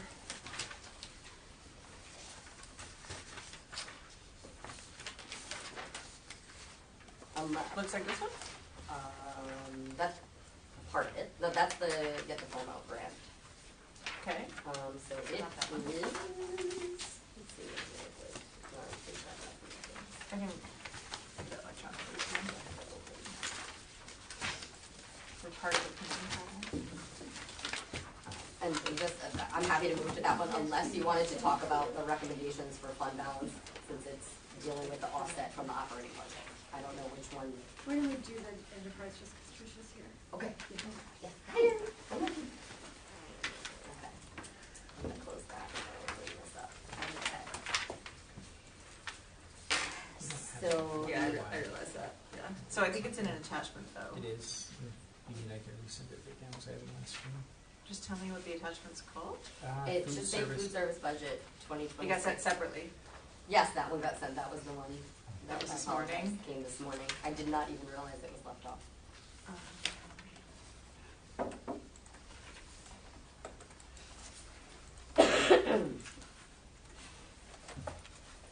What time, what? It came from you, Melissa? Uh, You want me to resend it to you? No, I'm confident. It was, I sent it, based off of a response from the email I sent out Friday. So it might be rolled up into your Friday email.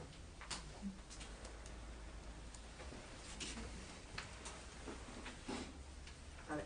It was very rolled up. I hate Google.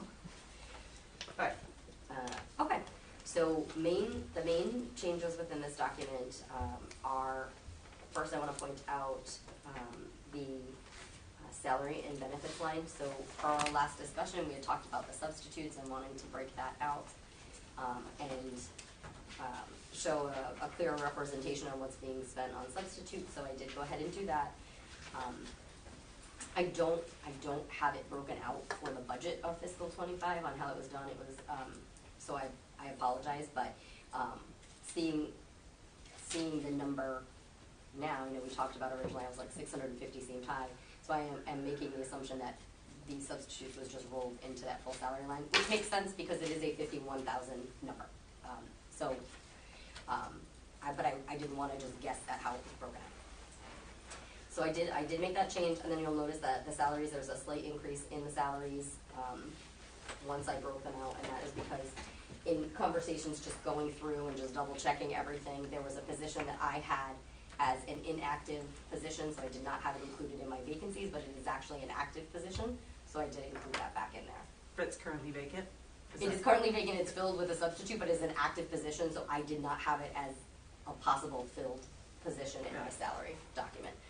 So I did add that back in. So just long-term, not today, can we get the 51,115 line fixed so that we break out for like FY '25 the subs, or is that impossible? So I can break it out for how they're billed, so we'll be able to see the actual for Yeah. fiscal '25, I just didn't. No, I don't need it today, but like long-term, like for this document, I think it might just be helpful to have. Oh, I can leave it this way, so we can always Yeah. see it separately. Sorry, what I was saying is, can we go backwards and figure out what we paid on subs in FY '25? Yes, because it's billed, the way it's in the system, is in there, so if you look at year-to-date actual, that number is in there. That's the 63,000. I just don't know what was budgeted for it, Understood. But we can Okay, track yep, it. no, that makes sense. So we think we've spent $60,000 year to date, but we think we're only gonna, like this year, right? But we think we're only gonna spend $10,000 more for the whole year next year? So, yes, just based on the positions that are open. Okay. And based on the rates and what's filled and not filled. So I projected out at where I thought we were gonna land, and I felt Did we have safe. more openings last year? Yes, a lot more. A lot more. Okay. So I felt comfortable with that number, but we can certainly, No, I mean, we that's have an- wiggle room, we no, can certainly adjust That's an it. explanation. We're gonna exceed 75,000 though this year. The math doesn't, that Based math on does my not- projection, You don't think so? we were gonna come in right around 75. Okay. But we can, we can certainly, No, that's fine. I can I know this is, dig deeper because, again, because we have a little flexibility in this budget, we can certainly account for that. But based on my numbers and looking at what it was for '24 and where we are with '25, I do not see us going that high on my projection. But I'm happy to review it again. What were you saying? I know that it's going back a few years, and Leslie, you weren't here for this, but why the big jump from 23 actual to 24 actual? It's like double, almost. Was 23 COVID? No. That's what I was kind of thinking, but no, it's kind of well beyond COVID at that point. It might have been just in the transitioning Okay. from classroom feeding to Okay. cafeteria feeding and that sort of thing. I do know that just in my research when doing this budget, that there was also an increase in what we pay substitutes. That changed. So that Could account, it that could will be account. two things happening. Yes, Okay. so that will also account for the increase. That makes sense. Anything else that you want to note on this? So one of the things, so if you scroll all the way down to the bottom, I did increase some of the items that are falling within that like strategic spending plan for 25-26. We just included other tech services and other charges, some just additional items where what Trish and I did in those budgets is we allocated for like electrical expenses or things that might have to happen for some of our equipment. So those are certainly items that we could use as part of like the spend down plan as opposed to it being operational. So that would reduce the budget slightly. So I did increase that number. And then we also thought that, excuse me, we could increase, correct me if I'm wrong, the cafeteria supplies non-food. That number that we have right now includes some of the get the foam out items and reimbursements that we have, but that we could reduce that by 15,000 in terms of using 15,000 from the spend down. So I left that number the same and just adjusted the spend down by 15,000 so that we could, I wanted to represent it appropriately, but there is an additional 15,000 in that strategic spending plan for that line item. And then at the bottom, I included kind of what our current fund balance is, what the strategic spend down plan would be, what the additional improvements and additional plan that Trish has come up with, which we can Enrichment. what Enrichment. that we can obviously discuss in detail. That's tab 2, so that we would get an idea of kind of what the spend down would be if we did all of those plans. It would be close to $1 million. What's not captured in here, which I think is very important to note, is that there was a spend down plan for fiscal 25 that since I was not a part of, I don't know if you want to discuss what the intent was for 25 and what is actually going to happen in 25. Because that $225,000, if it is used, would then also reduce that fund balance.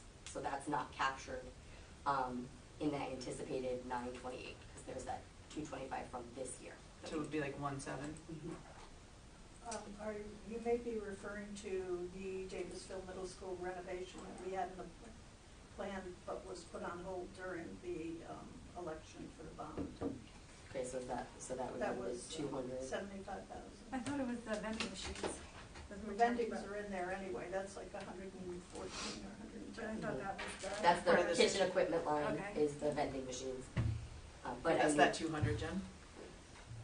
but I knew there was additional items, that fell within that because it's kitchen equipment, the technology, which we purchased, the hardware, but that was school Correct. cafe, so that's been purchased. And we have all the plans for the Davisville kitchen and serving line previously, but it was put on the back burner for a time. So it's Back burner. February. It's not happening this fiscal year. Yeah, that's where, yeah. Be hard. Well, and I know that a big chunk of this, the reason why I didn't include it in my roll-up was because I know a big chunk of this was the vending machines, which is not anticipated to get here till the end of the year, June. So if it doesn't get here within this fiscal year, if it doesn't fall within, before June 30th, then it's gonna have to roll to the next year, but it's hard. I hate to take it out and add it to our plans, because then if it does come in, it's gonna be spent in this year.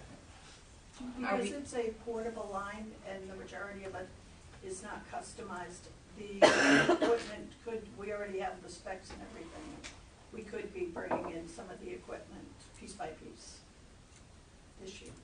So I guess my concern is looking at next year's spend down plan for $900,000. Like, is there a clear articulated plan with specs and things like that to execute that for the next fiscal year? Usually what we submit to RIDE would be, that's the plan, but we break it down over 3 years, because they know just for logistics and practicality, they want us to be on a course. But this is saying that next year we're gonna Right, spend. it is, well, that is true. I just put that down as a spending, as far as what needs to be spent, what RIDE wants to know, what are you spending this money on, what is your plan? I think Jen's asking. So it can be spread out. But our intent is, the intent be to use it next year, in fiscal year 26. That's what's being presented right now, right? That is my intent, that Okay. this is going to be presented. We have I to. guess Jen's asking, is that feasible? Like, how are we spending $900,000 in 1 year on things that we're able to spend it on? Like, I think that's where you're getting Yes, at, I would right? like to see a Exactly. plan for that. And like I said previously, we would spread this over 3 years, just as far as the plan for RIDE, just for practicality measures. I mean, So it's a third of that? Davisville is,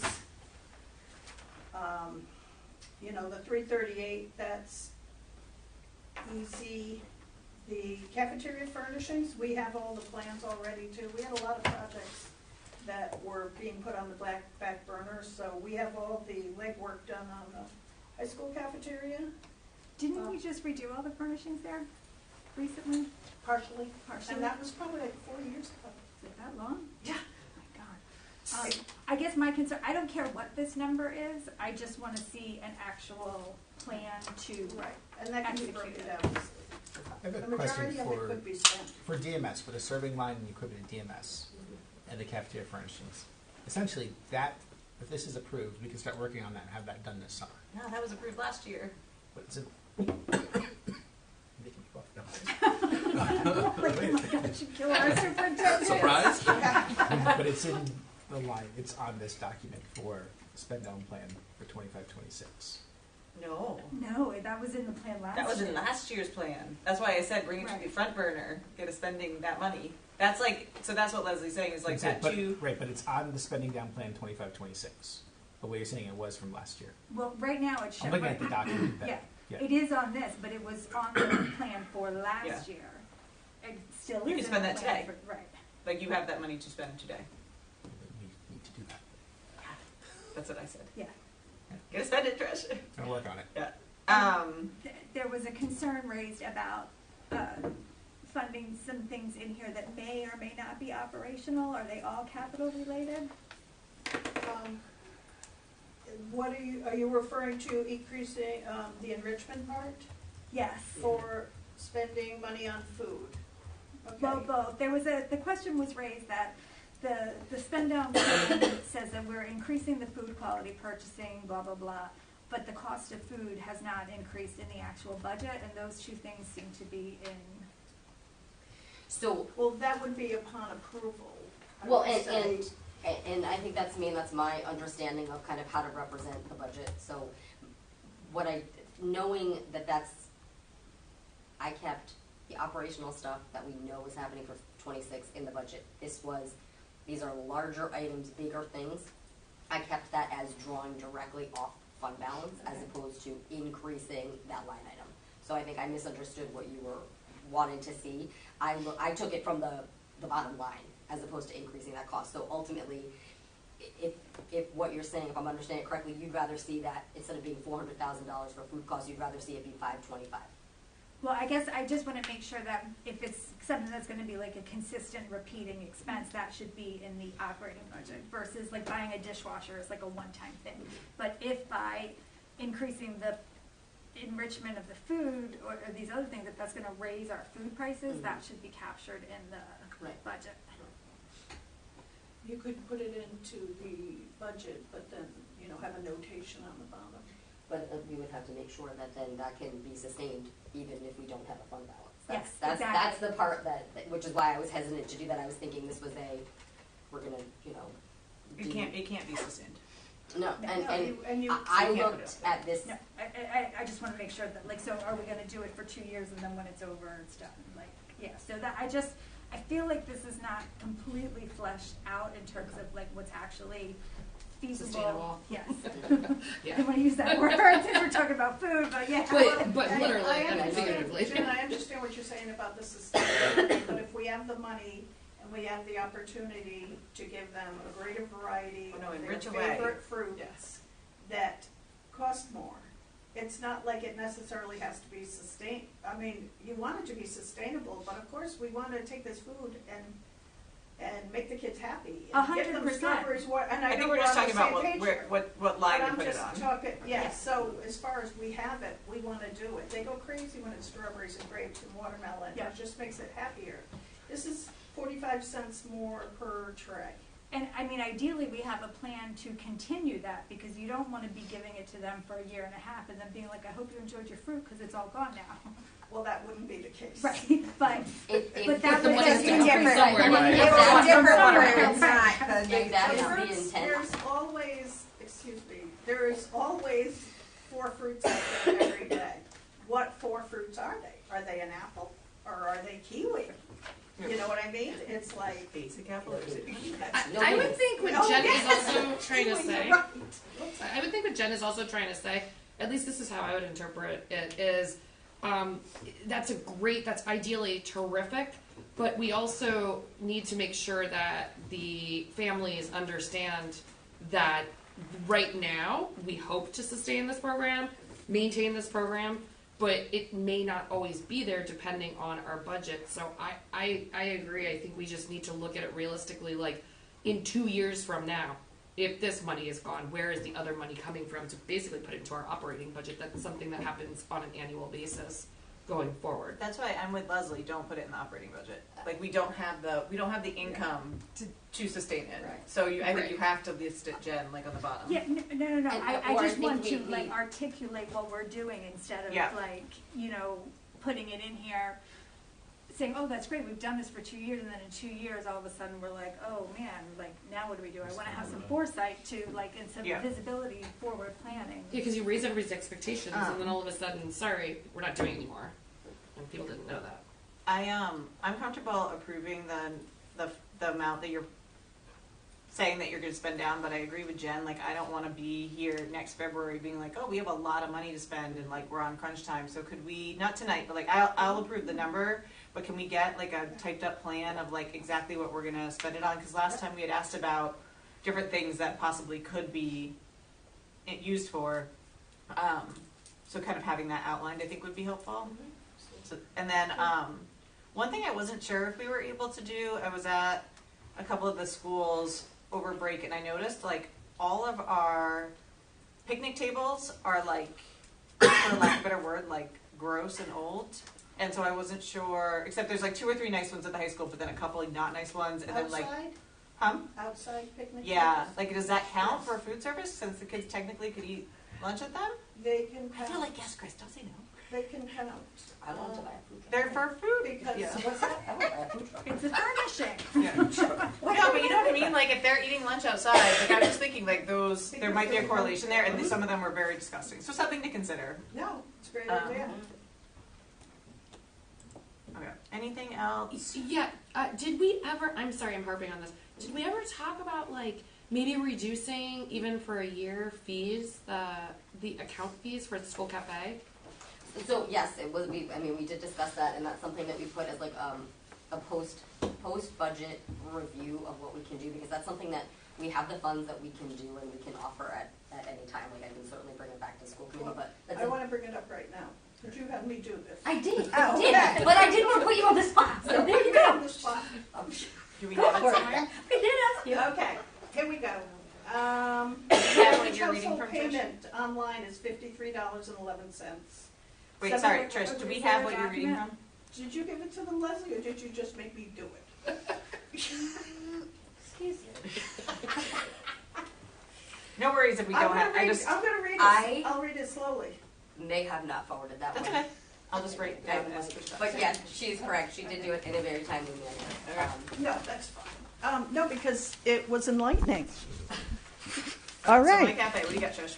okay, average household payment, $53.11. 76% of the payments are under $100. Current transaction fee is $225. A payment threshold up to $500 would create a flat $295 processing fee per transaction for everyone. And so the $295 would negatively impact 76% of the households by paying an extra 70 cents every time they put that $50 payment down. So what I had an idea that, because we get checks in every day anyway, everyone's not using my school books. The checks come in and then it goes on my school book account.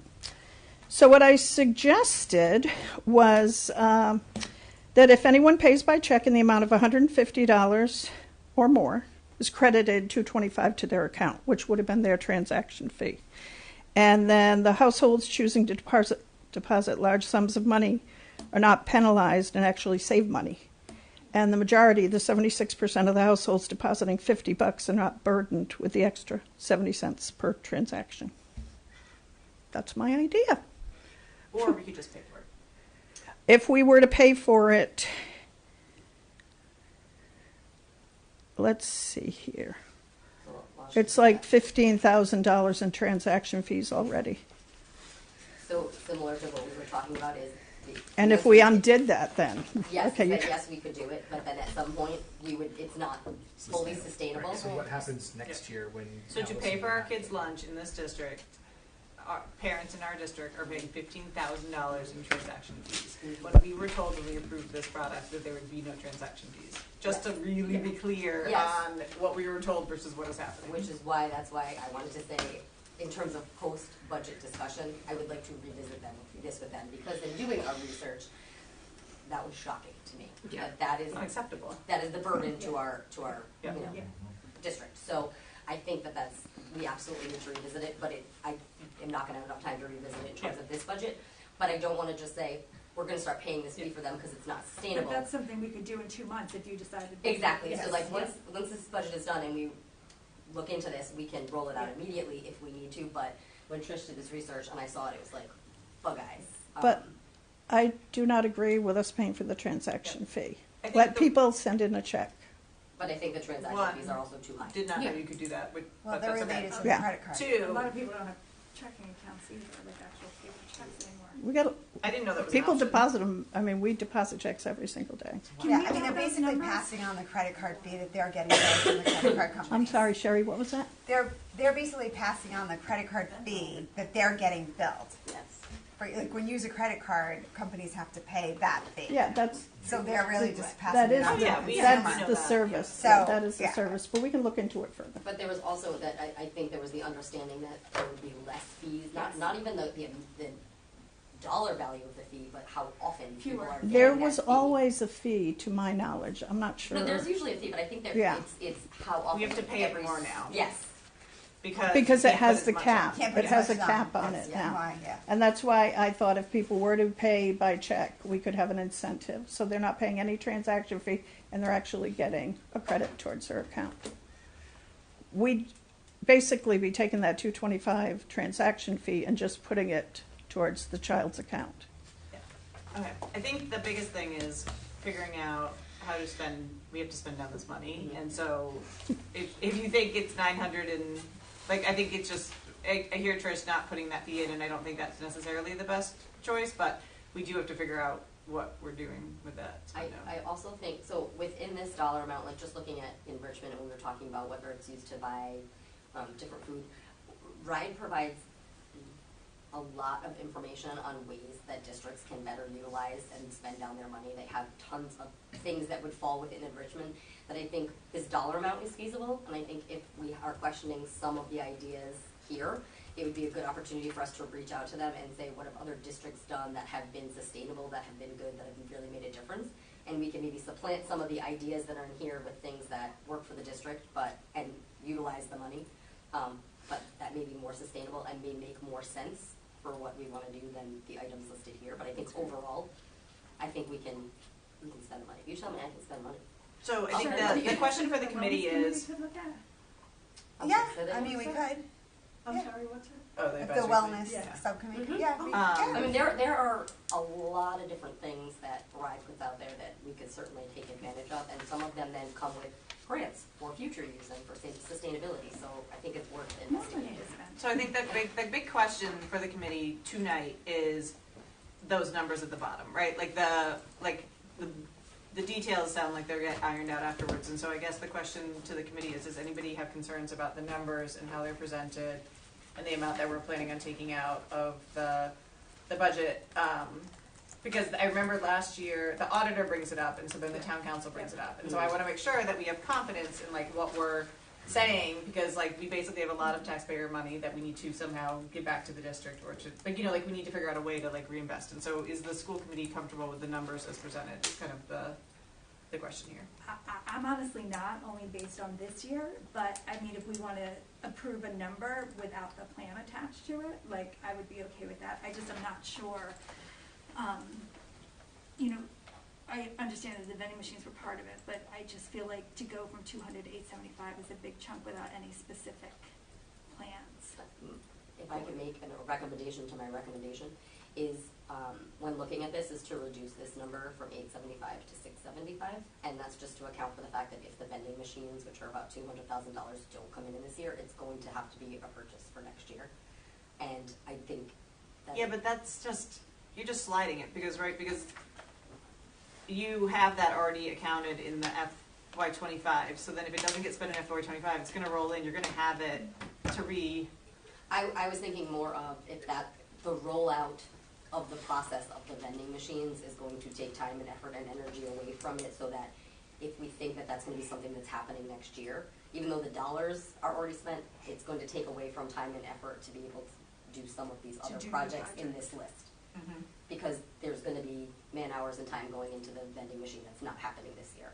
So I understand exactly your point, I'm just thinking about feasibility of time and management. I think you should leave it though, because again, going back to like, the town council wants us, we need to spend down this money, the auditors told us to spend down this money, RIDE wants to spend down the money. I think there's things to spend the money on, I think it's just figuring out that plan. And in terms of equipment, as long as the school committee is okay, I will start the process tomorrow to start ordering and doing quotes and going through the RFP process for any of the equipment we need, Ready so. for bid net. It's not, That's a we approved no-brainer. that, we approved that a long time ago, so. So we can start that process tomorrow. Yeah, I would keep it at I would just keep 875, and let's just get A plan. moving ahead. Good stuff. Really fancy watermelons. Honey Crisps for everyone. I'm just saying it's the best apple. I think we should get a food truck. That would be fun. All right, any other questions? So, any questions regarding the amount? I have two more food-related questions. One, you've given us a bad debt number of like $15,000. Is that like, that was for last year, is that comparable year over year, or were you only able to look at? I was only able to pull, and then I confirmed that, and when Trish did, our numbers Yeah. were almost identical. Obviously, we don't have bad debt from this year yet, Right. but I wasn't able to pull anything farther back, so that would have to be. I think it was about 8,800 the year before. So where is that reflected on this budget? It's at the end, it will be a reflection on our fund balance. So it pulls from the fund It pulls balance. from the fund balance. So should there be like a running line on that We spending can, plan? we can of certainly bad have it, debt? and I will say, that's a very good bad debt number. That Yes. is even a thing. Yeah. I mean, other districts have hundreds Yeah. of thousands of dollars in bad debt, so, Yeah, but I do think it's like But we can- for Trish's sake, For it's, visibility. yeah, for Absolutely. visibility, and then also like understanding the problem, like having transparency on like what that might be. I think it would be helpful. absolutely. And then we touched on this briefly in the other meeting, the Get Out the Phone grant, I pulled up the task, and there is funding for salaries It was that In- nice human that came. in 24-25 and 25-26. A salary? Yeah. No. But that's what's in the file that was sent. So you're getting the whole document. In The one Paid by the that's- grant. the application? I'm looking at the I'll look at file, it it says for you, budget just so you GTFO 221-25. Hold on, I'll pull it up so she can view it here. There's a column that says school year 24-25, Get Out the Phone funding, child nutrition funding, and then Get Out the Phone funding, child nutrition funding.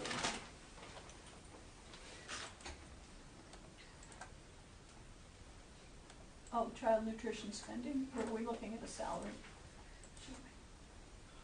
I don't know, I have to look at it. It's my Row document. 8, sustainability specialist. Here. And All then right, row and if 9. you look, it's under the column that says child nutrition funding. Right, isn't that not grant funding, but child nutrition Yes, funding? it's our enterprise account. Yeah, Okay, so, so is that reflected in the spend down plan? no, and that's what I mentioned in the prior meeting, is that my understanding was that when this went away, that was not gonna be part of our budget, so I did not include it. Okay, And then when we have this, it is Okay. included in here, I did confirm with her tonight, so Okay. we'll add that in. okay, thank you. And that's for this year and for next year, correct? Mhm. Okay. But Yes. this year it's obviously covered, it is reflected in, for 24-25, but I need to add it for 25-26. Okay. So just to confirm, sorry, that it shifts from the sustainability specialist to the school building sustainability coordinator, that will stop? Or, It is not a complete shift. Next year, the person, because we're gonna have, we're working with the Rhode Island School Recovery Project people, and they work with volunteers, so we're gonna be rolling it into next year, doing the high school. So we have the sustainability specialist under the child nutrition funding, and then I put the school building sustainability coordinators under our funding as well, because we have the money for it. And that is like the safety coordinator in the schools. But this would be regarding sustainability in the building, not just in the lunchroom alone, but everything that's going out the door into the dumpster. and will that be a continuing expense? I would say it's a necessary expense, and if we need to do it, we should take it out of our fund, even though it might be considered like a facilities. I guess my question is, if this is like a salary and this is an operating. It's gonna have to be added to, so about $3,300 will have to be added to the salary line. Okay, 33, there's $17,000 for the year. Oh, I added the two. I was saying if we have a I wouldn't- sustainability specialist, I wouldn't see the sustainability specialist going into year 3. They'd be finishing up, they're gonna be actually training the building coordinators. Like they would sunset Unless something themselves. changes, it would sunset. Like they will train the building people, and then the building people will Yeah. get the Yes. stipend But to it be in the becomes building. the so for operating fiscal budget. 26, Right. I have to add the sustainability coordinator, because my understanding is that position was Yes. ending. You have a And question? then I have to add Sorry. the building for I 26 have as a well. clarifying question. Who are the building sustainability coordinators right now? The principals, and it's Okay. too much. So the principals are doing it now. We're Yes, gonna put they it are in for doing next year to hire someone. I- Who might that be? It would Just be trying to. most So I'm looking likely. at Chris. Chris, I'm looking at Chris. So No, the person is gonna be a staff member in the building. It's a stipend. So it'd it's a be- stipend So it's a position. current employee that we have in the $1,900 building. stipend. They'll take on the And stipend to do I this did a work. comparable amount to what the safety coordinators in the buildings are getting, so that it was even keeled. I follow. The way that she figured out how much Yeah, to how much to pay get, said yes. humans is by counting against that. So please. Okay, in the interest of moving on, And it would be a job description that we're gonna Okay. put up. Yeah. But that will change the operating budget, correct? Okay. Mhm. yeah, okay. No, for this, yes, for nutrition. Yes, Nutrition for operating. this, yes. Yes, for not the big operating That's budget. the big- 33 This- by this 33, current- 100 alright. days are non-petty days, so. Later, you're going to be asked to approve this number. Is there anyone else have any questions about the number, what we are doing, etc., with the food enterprise budget? No. All right, let's move on. What do you want to go to next? Okay. I'm trying to think of what's on the list. Do we want to go to the, do you want to do priests? Thank you, Trish. Thank you. Trish. Do you want to do the preschool? Or do you want to do the capital section? Because I feel like that's all, I have to go last. Capital last, Yeah. preschool next, I'm sorry. Let's do athletic gate receipt enterprise, because we already kind of talked Oh, about sure, that, sure, sure. correct? So let's just look at that one, see if we have any questions. Okay. So the athletic gate receipts, the dollar amount on this is not going to change, it's just swapping out what the items would be. One thing I do want to point out, because it was brought up in other meetings, that I just want to make sure I have the committee's approval to do. We talked about the girls' volleyball stanchions that were purchased with the Camp fund? camp fund, so I would like to move that to gate receipts, so that they can be used, they can go back into use and be used for anybody right now, which is an easy, just accounting change on my part, but that would then ultimately reduce, that's gonna be an expense, it's gonna show an expense, so I wanted to recognize it here. So the document that we got is wrong now because you moved some of these numbers back into operating. Correct, so I have to change the 3 here, and instead of it being the 32 for each of the rental fees, it will be the 30,000 for equipment. And I'm gonna do that. So right same now. amount, just different Yeah. story. I mean uniforms. Uniforms. Uniforms. I'm gonna change it right now and change the dollar amount on mine so that I can give you a new total.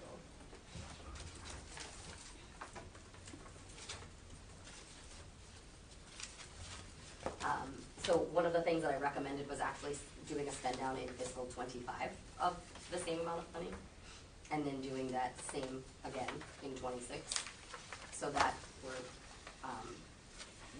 one will be actually reducing it, the other one will probably be, become that revolving, replenishment from the revenue that we get. But it's going to relieve and give money into 2 budgets instead of 1, we do that, so. So for the FY25, we'd have to do that at a different meeting. Correct. So if we need to do it at all, I'm not sure how that works exactly. You can tell me that if you don't. It depends on like, If the amounts for what we would purchase for each of the items are below the threshold, it could just be purchased. no, but like we approved the FY25 enterprise account. Okay. You know what I mean? We can talk about it later. So, same amount, 32, just different stuff on this one, correct? 30, we changed it to 30. So I'm changing, because I did a straight change from what the uniforms, high school uniform line was 30,000, so I just did a clean 30. So when we're approving this one, we're just gonna say,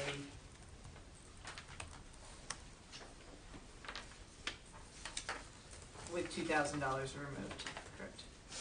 Mhm.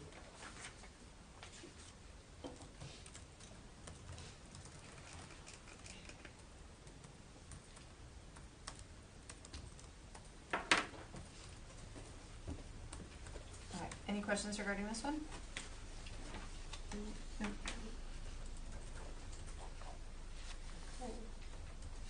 Do you want to do the same for that computer repair?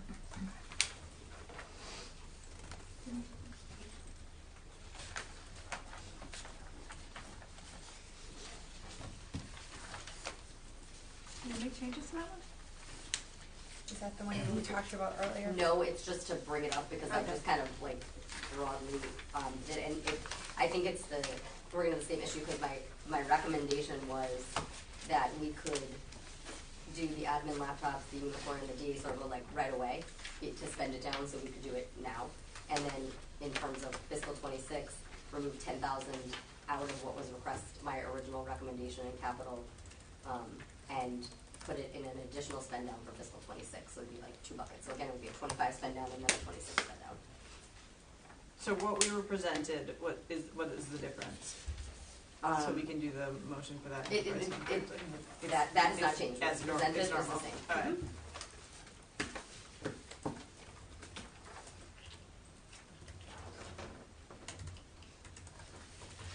Okay. And in both instances, again, it's not depleting the accounts, it's still leaving a healthy balance for use for other things. Okay, where do we want to go next? All right.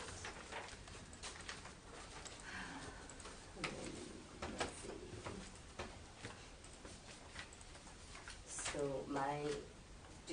I know I sent you information about the coaching stipends, do you want to Yep. go into that in detail, or? No, that's good, it answered my question. You're all set with that? Okay. What about postage? What about postage? Just looking at all these. I think we're mailing a lot of stuff that probably doesn't actually need to be mailed, and printing stuff that doesn't need to be printed. So that's just something I'd like maybe the district to take a look at, to see if there's a way to reduce paper.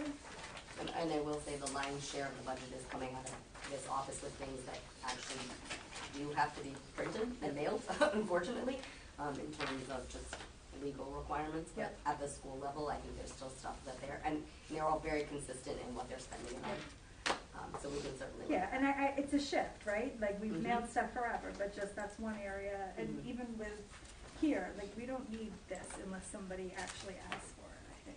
The biggest question that I would have is, Just to answer that, we did it because sometimes we come to a meeting and someone may not have something or need it, so we're just kind of providing you copies to make sure that you have what you need. We'll stop doing that, but I just want to make sure that everyone here agrees to that. Like, 1 pages, I think are okay, but like to print out, like, we've had. I get it's a lot of paper, but We've we had want 4 to make budget sure everyone meetings has and we've everything. gotten So like the whole thing, it just seems to me like a lot. as long as everyone's good with the emails we send out and you have it, we will stop making copies. Yeah, because I actually think it's easier to read on your computer. We'll note that. Yeah, if somebody needs a copy. It's a pain to print. Where I'm gonna Where- look at it. Right. I'm just laughing, I was like, we're- We said it. So, where do you see the printing? but I know what you're saying. Like, Leslie responded to the, no, there isn't a printing one, I just had mentioned it the last time that we did Yeah. all these copies. And Yeah. there they are, so. For postage, do you have to mail if people are getting direct deposit, do you have to mail for fiscal? I'm assuming that's what. We do not mail their, we get electronic. voucher, that's all electronic, Yeah. but we have to mail the W-2s. yeah. It's $3,000 for Mhm. W-2s. We have 897 W-2s that we had to mail, Yeah. and they're Yeah, all right. 73 cents each, I think. Yep. Yeah, that was unfortunate. Okay, any other questions on And the 1099 cents. postage? Alright, Alright, so the last items that I have that I had to go over was the plans for preschool/BA and then the capital fund recommendations. So do we have a preference of what we'd like to?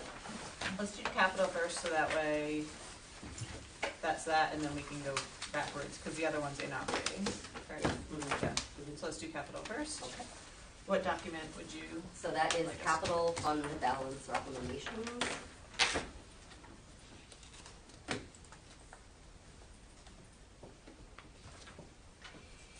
So the way I structured this document was, so I know we kind of went over this in another budget meeting, but it did list kind of my recommendations for in column C.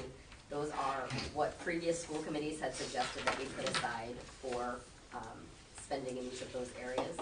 And then I built upon that and looked at what we needed to take out of the operating budget that could be used, we could use fund balance for, and that's what you get in the additional recommendations or allocations for fiscal 26, so that a combined, you can see what a combined fund balance assignment would be, we were looking at for fiscal 26, and that's that 1.9. And then based on where our fund balance was looking from the audited numbers, at the bottom, you can see what that would leave us in unassigned dollars, so that'd be 2.6 million.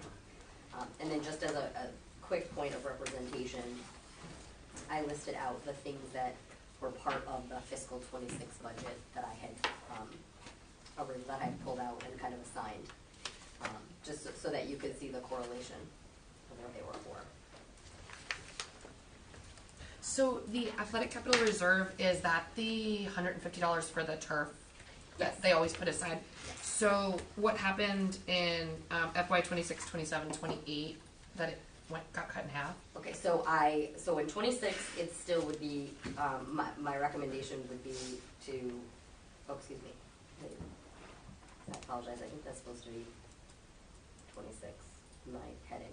What line are we on? We're on 4E, but I'm thinking, So it's the second one from the top? oh, no, The yes, athletic okay. capital no, I see. reserve? So I just, it's not that there isn't in 26, so I didn't allocate any additional funds, like, out of the budget, so that's why the first one is 0. So that it would just be the 150. And then, based on the amount of money that we had currently, and in my documentation, what I found of where we wanted to be, I thought that we could reduce it and allocate it to some of the other areas that we've been talking about needing to build a plan and have money for. Now, that being said, one of the things that came out of our meeting earlier was to do an exercise to make sure we have enough money in that line item, so that would obviously change based on that.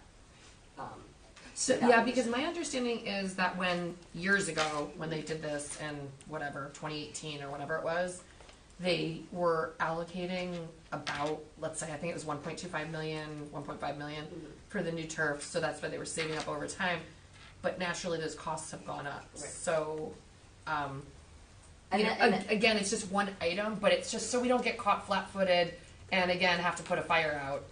Okay, now we're going out to RFP, and putting out the RFPs, but we don't have the money to fund it now, and we don't want to have to go back out to bond or anything like that. So that was kind of the purpose of And this. I don't disagree at all. I mean, it's my recommendation was just looking at how I could take these amounts and spread them out to other areas so that we could start thinking ahead for the future for more than just the turf, with the understanding that at any time the school committee can reallocate funds within the fund balance. The other big thing is you are only being asked today to approve the line E, right? Correct. Like, we're not, like, Leslie went extra credit for the next 3 lines, but like, it's just that this year's line, and then long-term, we can think about, like, what you're saying, Megan, Yeah. like, We can but put like, this up. today, we don't have to make a decision about, is it 75 or is it 150? That's next year. Okay, I just wasn't sure if there was like a plan that.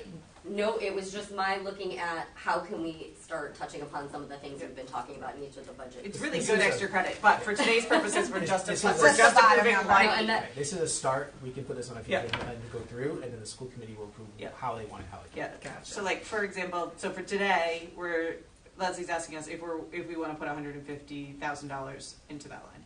Correct. That's what we're trying to decide today. So I just want to make sure I understand. So column C, right, that's like the cheat sheet that's been in existence for whatever, however many years, right? Now column D is you're saying, okay, I think we also need to allocate this additional amount of money, 1.2. Correct. But that's not the 1.4. Can you just explain where the difference is between 1.4 and 1.2? So the 1.4 is, so best way to explain this is, so like if we look at, for things that we moved over, like the playground upgrade, is an addition, but it wasn't in the operating budget, but it's something that we talked about in terms of needing for Davisville. So I tried to just, the 1.4 are like items that we had talked about during the operational budget discussion. And so, like for the bus fleet, for example, it's like we need 100, we'd have to put 135 additional dollars, but only 36 was coming out of, or 46 was coming out of the budget. So it was really just. So this is what you pulled out of the budget? These are 1.4. things, Okay. exactly, like, and I'm just looking at it now, it ended up actually being 46,000, so I'm gonna adjust that number. But this was just for reference of like, these were conversations, because this was things that we had talked about within the budget discussion, and these were the amounts, like the security upgrade. We're putting the security upgrade was 150 from the cheat sheet document, but we don't need any additional money, but we could use 43,000 of that 150 toward the cameras that we had in the budget. So So this 1.9 would cover the stuff that we pulled out of the budget and give us some allocations in holding. in those, holding yes. for other things, right, because we're not using it. Yeah. Things like the technology upgrade, it's probably gonna use most of that Yeah. line item, but there would still be some left over depending on what we actually spend on those upgrades, or the non-bond, the capital, non-bond capital projects that Mr. Murphy had mentioned, like we put 250, but we might not use 250 right away. It might be one or two projects that we do, but it's kind of starting to stop that. My favorite And he's thing, like, my I'm favorite using thing it. is that you're a team behind you when you talk about, like, They're like, no, I'm using that money.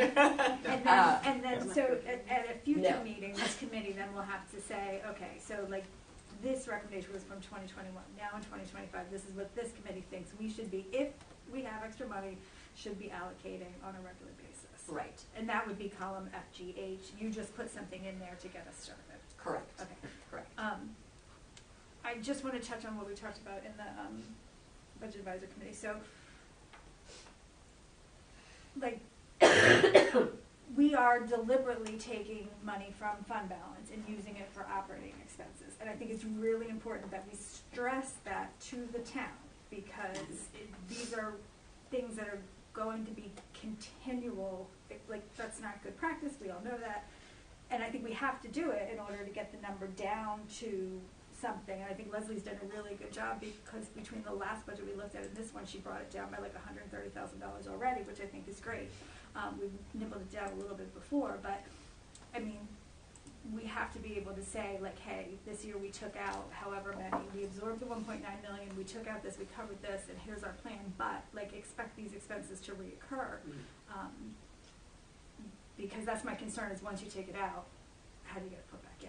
it's not even, we're not taking it out, it's It is out. it's out. It's like out, right. like it's It was like a, you know, Yeah. a Yeah, it was glimmer never in in to May. begin with, right? Yeah. My very first budget. Yeah. I hear, yeah, I totally agree with what you're saying, Jen, but like, it's not even, we can't function without having that $500,000 this year. Oh, 100%, Like- yeah, Like, there's no way we're gonna right. even get close. Right. But we also, I think, need to be able to say, like, Yeah. yeah, we're spending $450,000 on computer stuff, but we didn't for 3 years because it was covered by ESSER, and Mhm. here's our plan for how we're gonna do it, you know, put money away, so that we're not in a hole of, you know, because we're not always gonna have a $2 million surplus to No. play with. And we also need to talk about, and I do want to point out, one of the things that is not included here, and it's not included in the operating budget, is the curriculum. And that is because, and I know you had asked about this, and kind of when she did that, because it's not really a capital expense, putting curriculum with fund balance is tough. And it's something that we're going to have to buy. And it's part of the same conversation, it's no different than the Chromebooks. It's just, you guys justify the Chromebooks a little because it's capital expense. But we took the social studies software, curriculum out of the operating budget because we didn't need it this year. Well, we're gonna need it It'll be in next year. next- Like, we it's have to gonna do it be in there next next year, so we either have to figure out what's coming out, or we need to make it very clear that these are things that, like, there are gonna be additional things outside of what we're just representing on this fund And there's balance. no way to keep like a running accrual line for curriculum, like, We'd have to do a separate enterprise account, because curriculum's not capital. It's just tough to use that. I mean, you could keep a line of, and we've had it before, like other needs as required by school committee. You can keep a general line like that in the fund balance, but it's really not intended to be in there, which is why I didn't include it in my recommendations. But we need to start considering things, because they're going to be, every other year, we're gonna have to be buying curriculum. right, which is a big chunk of money, Mhm. and PD. Mhm. And you know, Dr. Clark and I had conversations, like, we really should think about having 30,000, was it 30,000 for PD? And 150 for curriculum, so it's something that, I'm gonna have to start thinking about now in planning for the next budget cycle, of how we're gonna slowly integrate that in, based on the cycle of when we're gonna be needing the new curriculum. Right. And what about all of the, and maybe it's in here somewhere, upfront costs for, remember you and I were talking about this the other day about the bond, right? All this stuff that we're paying not out of bond money, but I think isn't that important to let the town know? Like, we're not always gonna have those costs to, Well, come July, it'll all be part of the bond. So, Right. so we have that now, but then it will be, it will all kind of get You absorbed can with back, the bond. you can retro Yeah, because bills. what we've paid so far is all part of that total cost, Yeah. which is in the bond. yeah, so that's what I was So- asking about the other day, is that's gonna be covered ultimately? Yes, Okay, ultimately. yep. Yeah, we can, once it hits, we can start submitting those right away, like the back ones. But I think it's important to kind of remind the town, you know, these aren't, we incurred these expenses, but we're not always gonna have, you know, hundreds of thousands of dollars in prep work. But are those expenses reflected in this year's operating budget? No, No, no, absolutely not. we paid for them Yeah. out of fund balance. Yeah, so it wasn't like an expense out of the operating budget. Yeah, okay, so just trying to let the town know. Yeah, the We're good not news, always the spending good news a of lot. what you're saying is that, like, there's some things that were in, that we paid out of the fund balance that is not getting reimbursed with the bond, and that's where we, like, spent down a lot of our fund balance that we could have spent on other things, but we went towards things that aren't reimbursable. Okay, so we.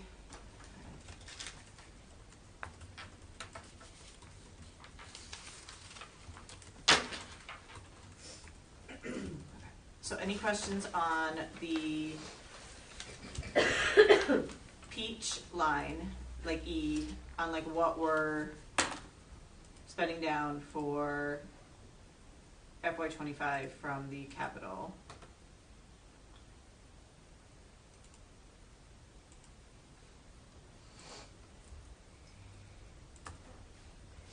Well, no, just to put it out there too, if there's anything in here that we've allocated and then it comes where we decide we're not doing it, like, we don't need that much money in the playground, whatever, we can always unassign it, can always be released back into the general fund.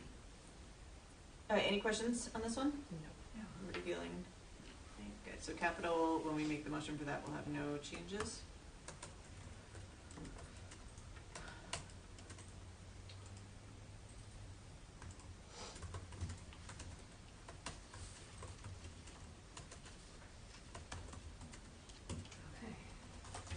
Okay. Back to Julie. So back to operating. Yes.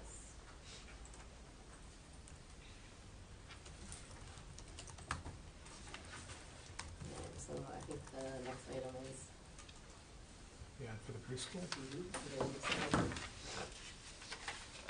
you didn't mind if I ran to the restroom while you started? I would appreciate that, 'cause I wanna go too. Well, good notes. Can we take it out? Take a Recess? 5-minute recess. So moved. Thank you. A second? Second. All those in favor? Aye. Aye.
understanding a little bit more about the costs associated with the plan for preschool moving to DA. So Dr. Duba?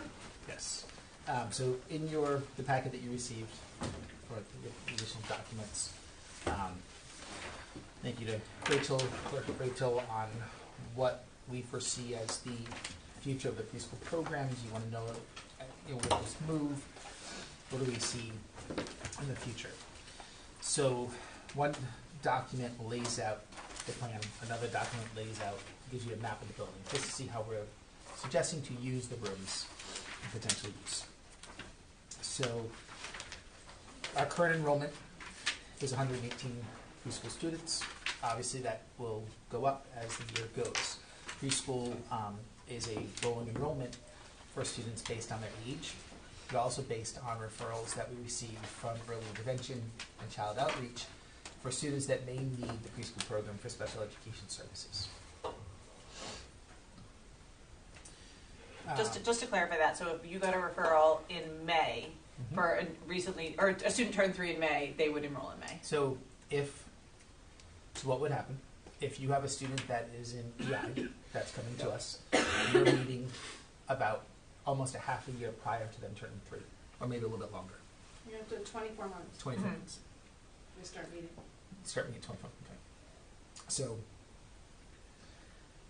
you're then planning for what that child may need, right?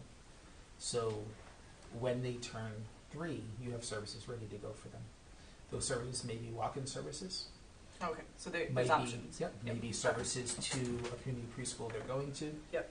And jump in, because I have not done this part of the job in a while. No, that's super helpful. Like Or that it's, There's lots of placement different things. Yeah. A lot of walk-in. in but our if it's current- like September, you could put them into the pre-K But program. this 118 are So kids in program. Yep. So it goes, or they could be placed in our preschool program, which Got it. would impact the numbers in our preschool Got it. classrooms. That happens when they turn 3. So if a child's turning 3 in May, and they need to be in the preschool program, they turn 3 May 2nd, that's when they start. And it continues throughout the year like that. We currently have,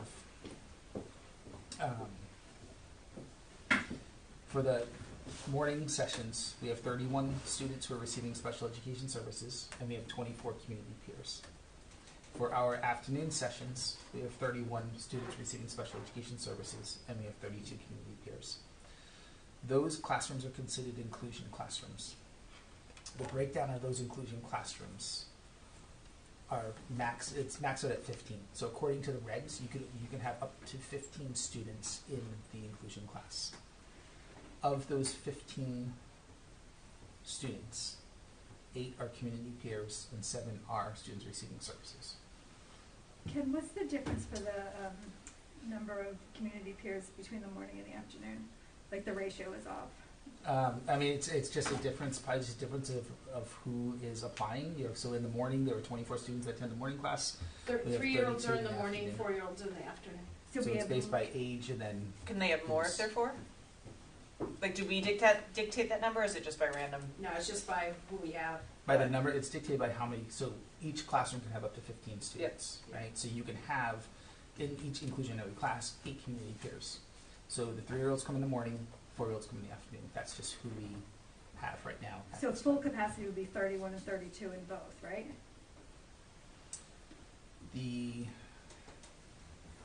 Hold on, I'm making me do math right now. How many? So we have 3.5 inclusion programs. Right. So So down before, we would have- down below, it tells you the capacity. Yeah, that we can 49 IEP students Yeah. and 56 community peers is the do. Total. total number of students we can have right now. So we're not currently at capacity. We are not for, That's for the 3.5 class, yeah, so I should have broken those out a little bit differently. I think we have 7 open spots right now. Actually, no, we have 6 open spots. That math doesn't math. hold on. No. I could look at it again, but capacities. So for the 7 half-day programs, we have 49 IEP. The top part where it says 31 and 24, 31 and 32, that includes the self-contained, which is those up to 10, 49. So there are seven classes, right? Yep. And Half-day in classroom. so in each of those classes, we can have seven Seven. students that are getting services, so that's 49 students. Yep. And you can also have 8, 8 times 7 is which is yeah. which is the 56, which is there. And then our morning class right now, We have a 3-year-old half-day program that's just students with special needs that can have up to 10. We don't have 10 in there right yeah, now. so we have 31 Yep. students in the morning class that are receiving services? Though that, looking at the bullet above. No, so the, up above it says 30 morning IEP students, that's 31 3-year-olds. That includes the ones that are in the more direct instruction program, I believe. Okay. And the 31 afternoon, same thing.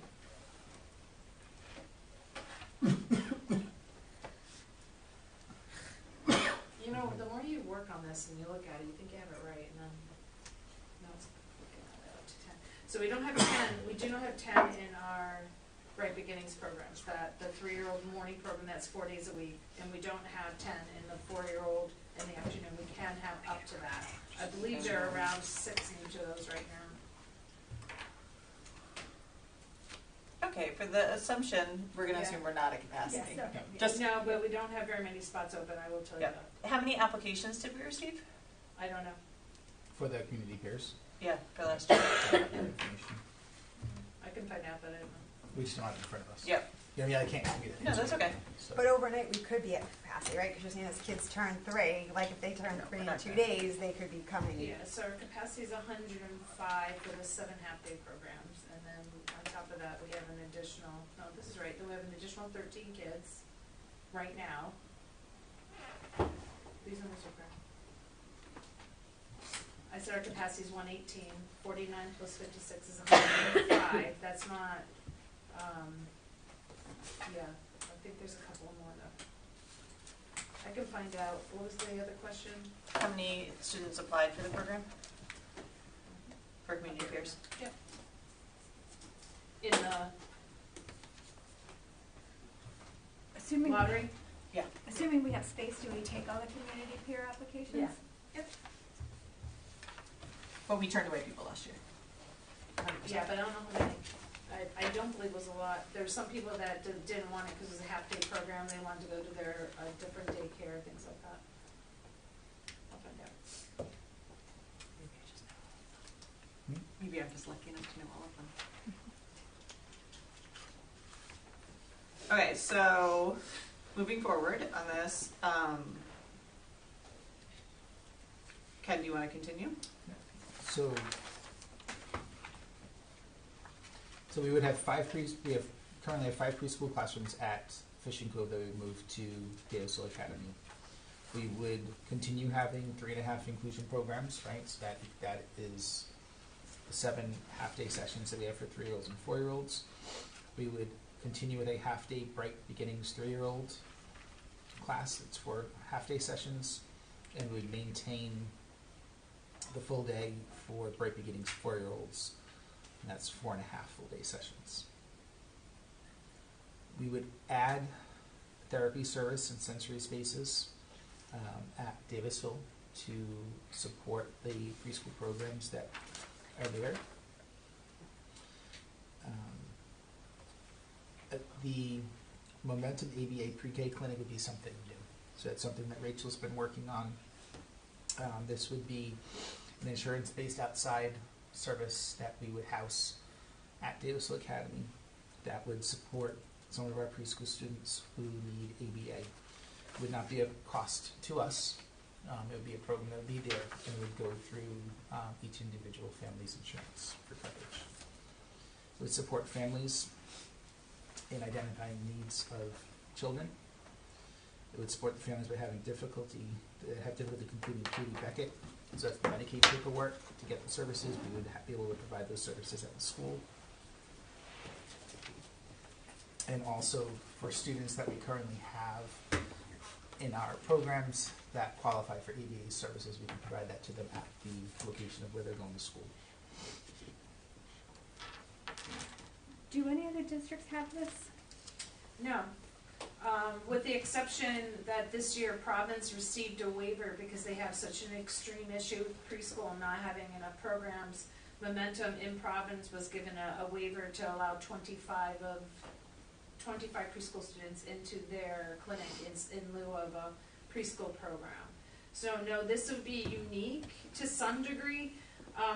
Let me explain a little bit more. We're finding that there's a more predominant amount of students in the Quid Forest Park area that are not receiving a lot of these really intense ABA services for the reasons I put.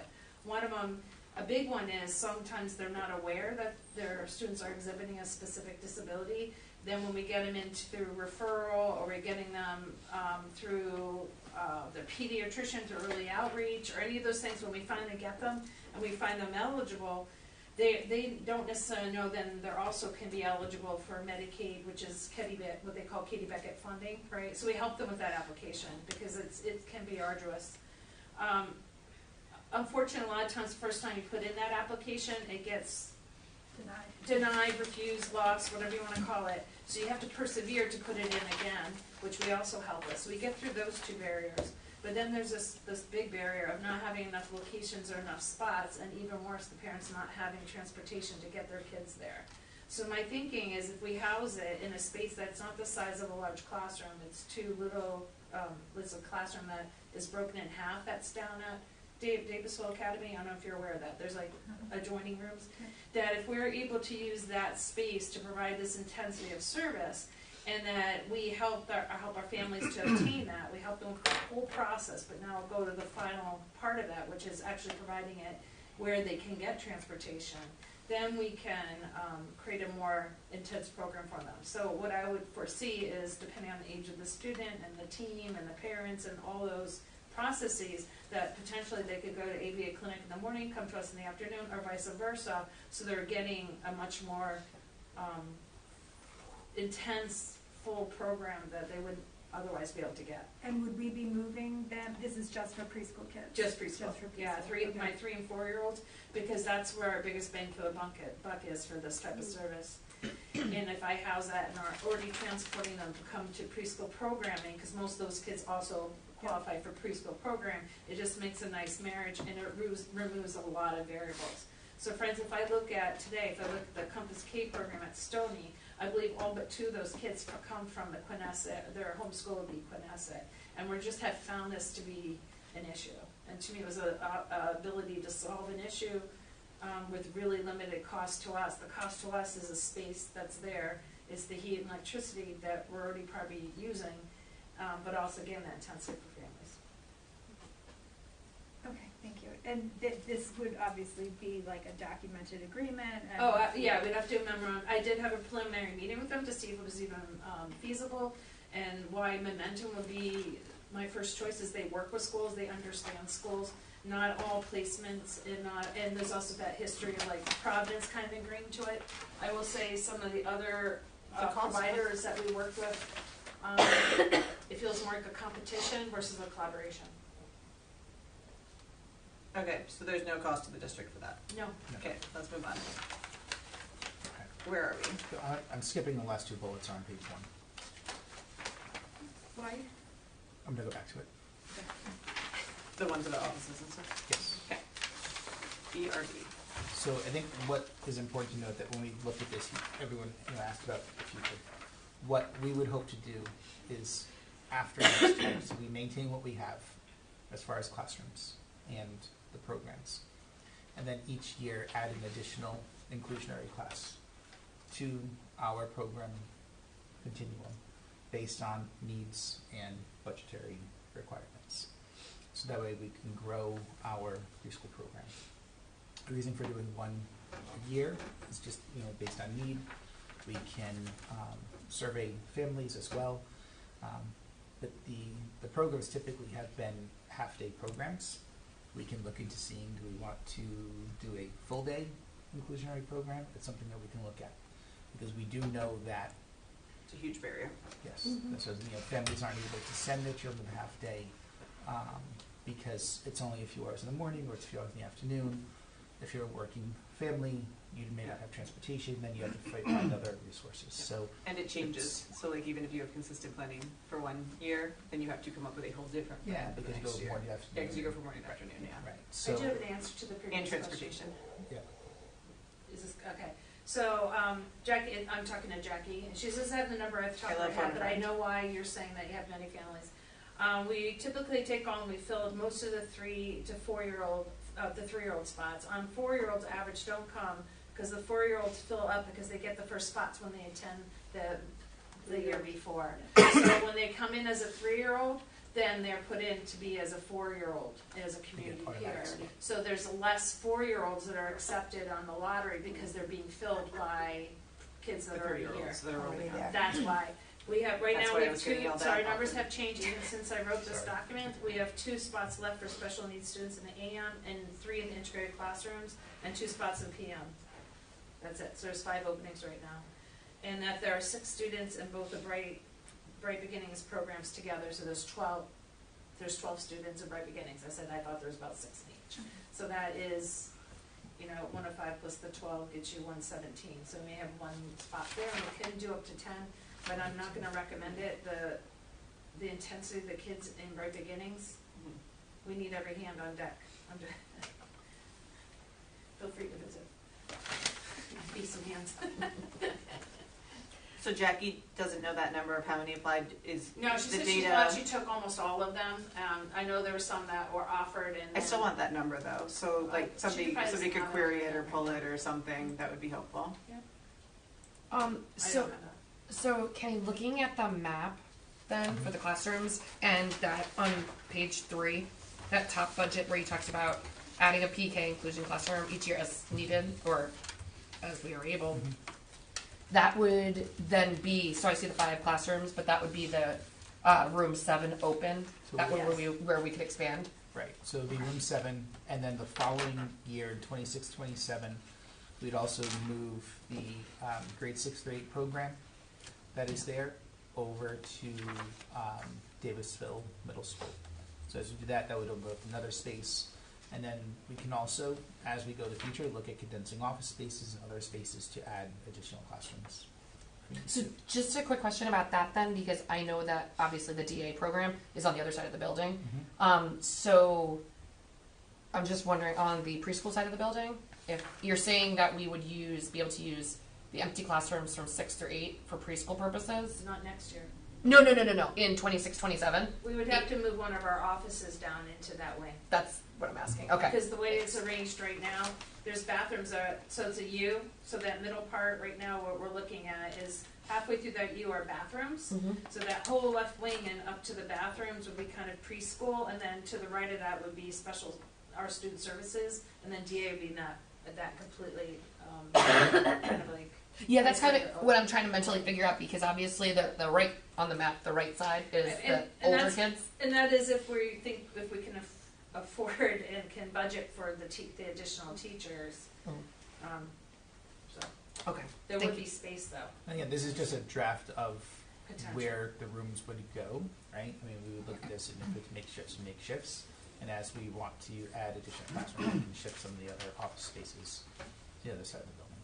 Yeah, I'm just trying to like look at the long-term picture. Like, how much sense does this make to make such a major move like this? So that's why I'm jumping ahead a couple Yeah, years, yeah. but No, it's and helpful. it's also too, we gotta continue thinking about the DA program as well, and what needs are there. So as you're moving out the middle school, there's less rooms, what other rooms are needed, and eventually, we need to think out too of the high school.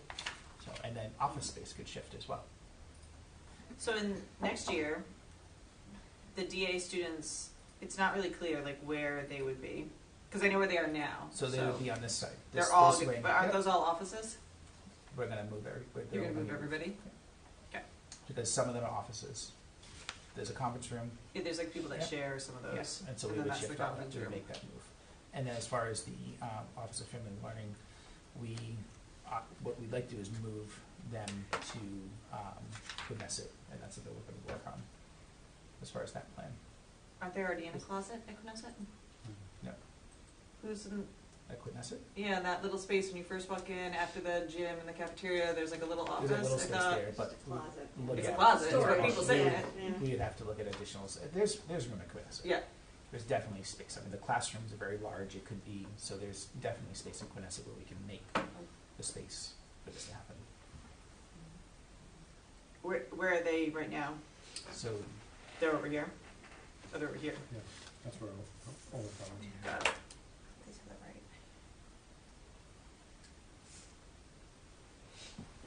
And where's early intervention? So the child outreach is in room 40. Yeah, that'd be child outreach. Yeah, it's the SLP office, Yeah, child got it. outreach. Alright. There's 2 offices in there. Alright, and this is the financial, And then, page 3, this is what we have the breakdown as cost. So first is labor. Right, so we have 2 classrooms at DA that are used for storage of surplus of furniture and books. We would obviously empty those classrooms, move what we need to move, and a breakdown of that for cleaning and moving everything, just labor costs is $3,200. And again, that labor right there, just with Chris, I mean, that's a breakdown of our staff doing that. It's just Correct. what it would cost to make that move. Storage alternatives. We would want to rent a large metal storage box for storage of surplus of furniture. We really don't have locations elsewhere in the district to store furniture, but it would also help us to centralize what we do have, and to also go through everything we have to see is it something that we can continue to need to use. Maybe it goes up for auction. The cost for the storage unit would be $250 a month, and it would be $3,500 to purchase. Estimated cost of $10,000, just to kind of go in and just check everything in the building before people are moving in. Check out plumbing, electric, HVAC, doors, locks, windows, coverage, intercom system, and we would have someone who could go in through there, check, and make sure there's nothing that needs to be fixed or to fix. Do a deep clean of the classrooms. That's estimated at $800 per room. Furniture classroom adjustments. Pre-K furniture would move to from Fishing Cove to DA. can you just quantify the deep clean number so I can, like how many rooms? Yeah, so that would be the 5 classrooms that we would be Times 5. putting the furniture classroom adjustment. So basically, the preschool furniture would come over to DA, and we're estimating about $25,000 if there's a need to buy any new elementary furniture to put in the classrooms that we are taking the preschool out of. Signage, about $1,000 for new signs.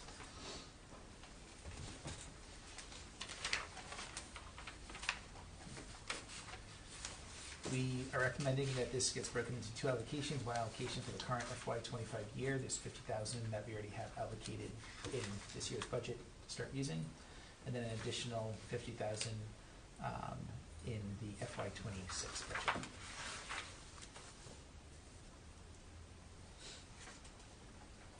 Okay, questions regarding that? I just said, in the cost summary with the clean, it says 2,400. But if it's 800 times 5, that's 4,000. I think it's actually only 4 classrooms that would need All to be right, cleaned. that's what I was just thinking. Because one of the classrooms is being used right now. Okay.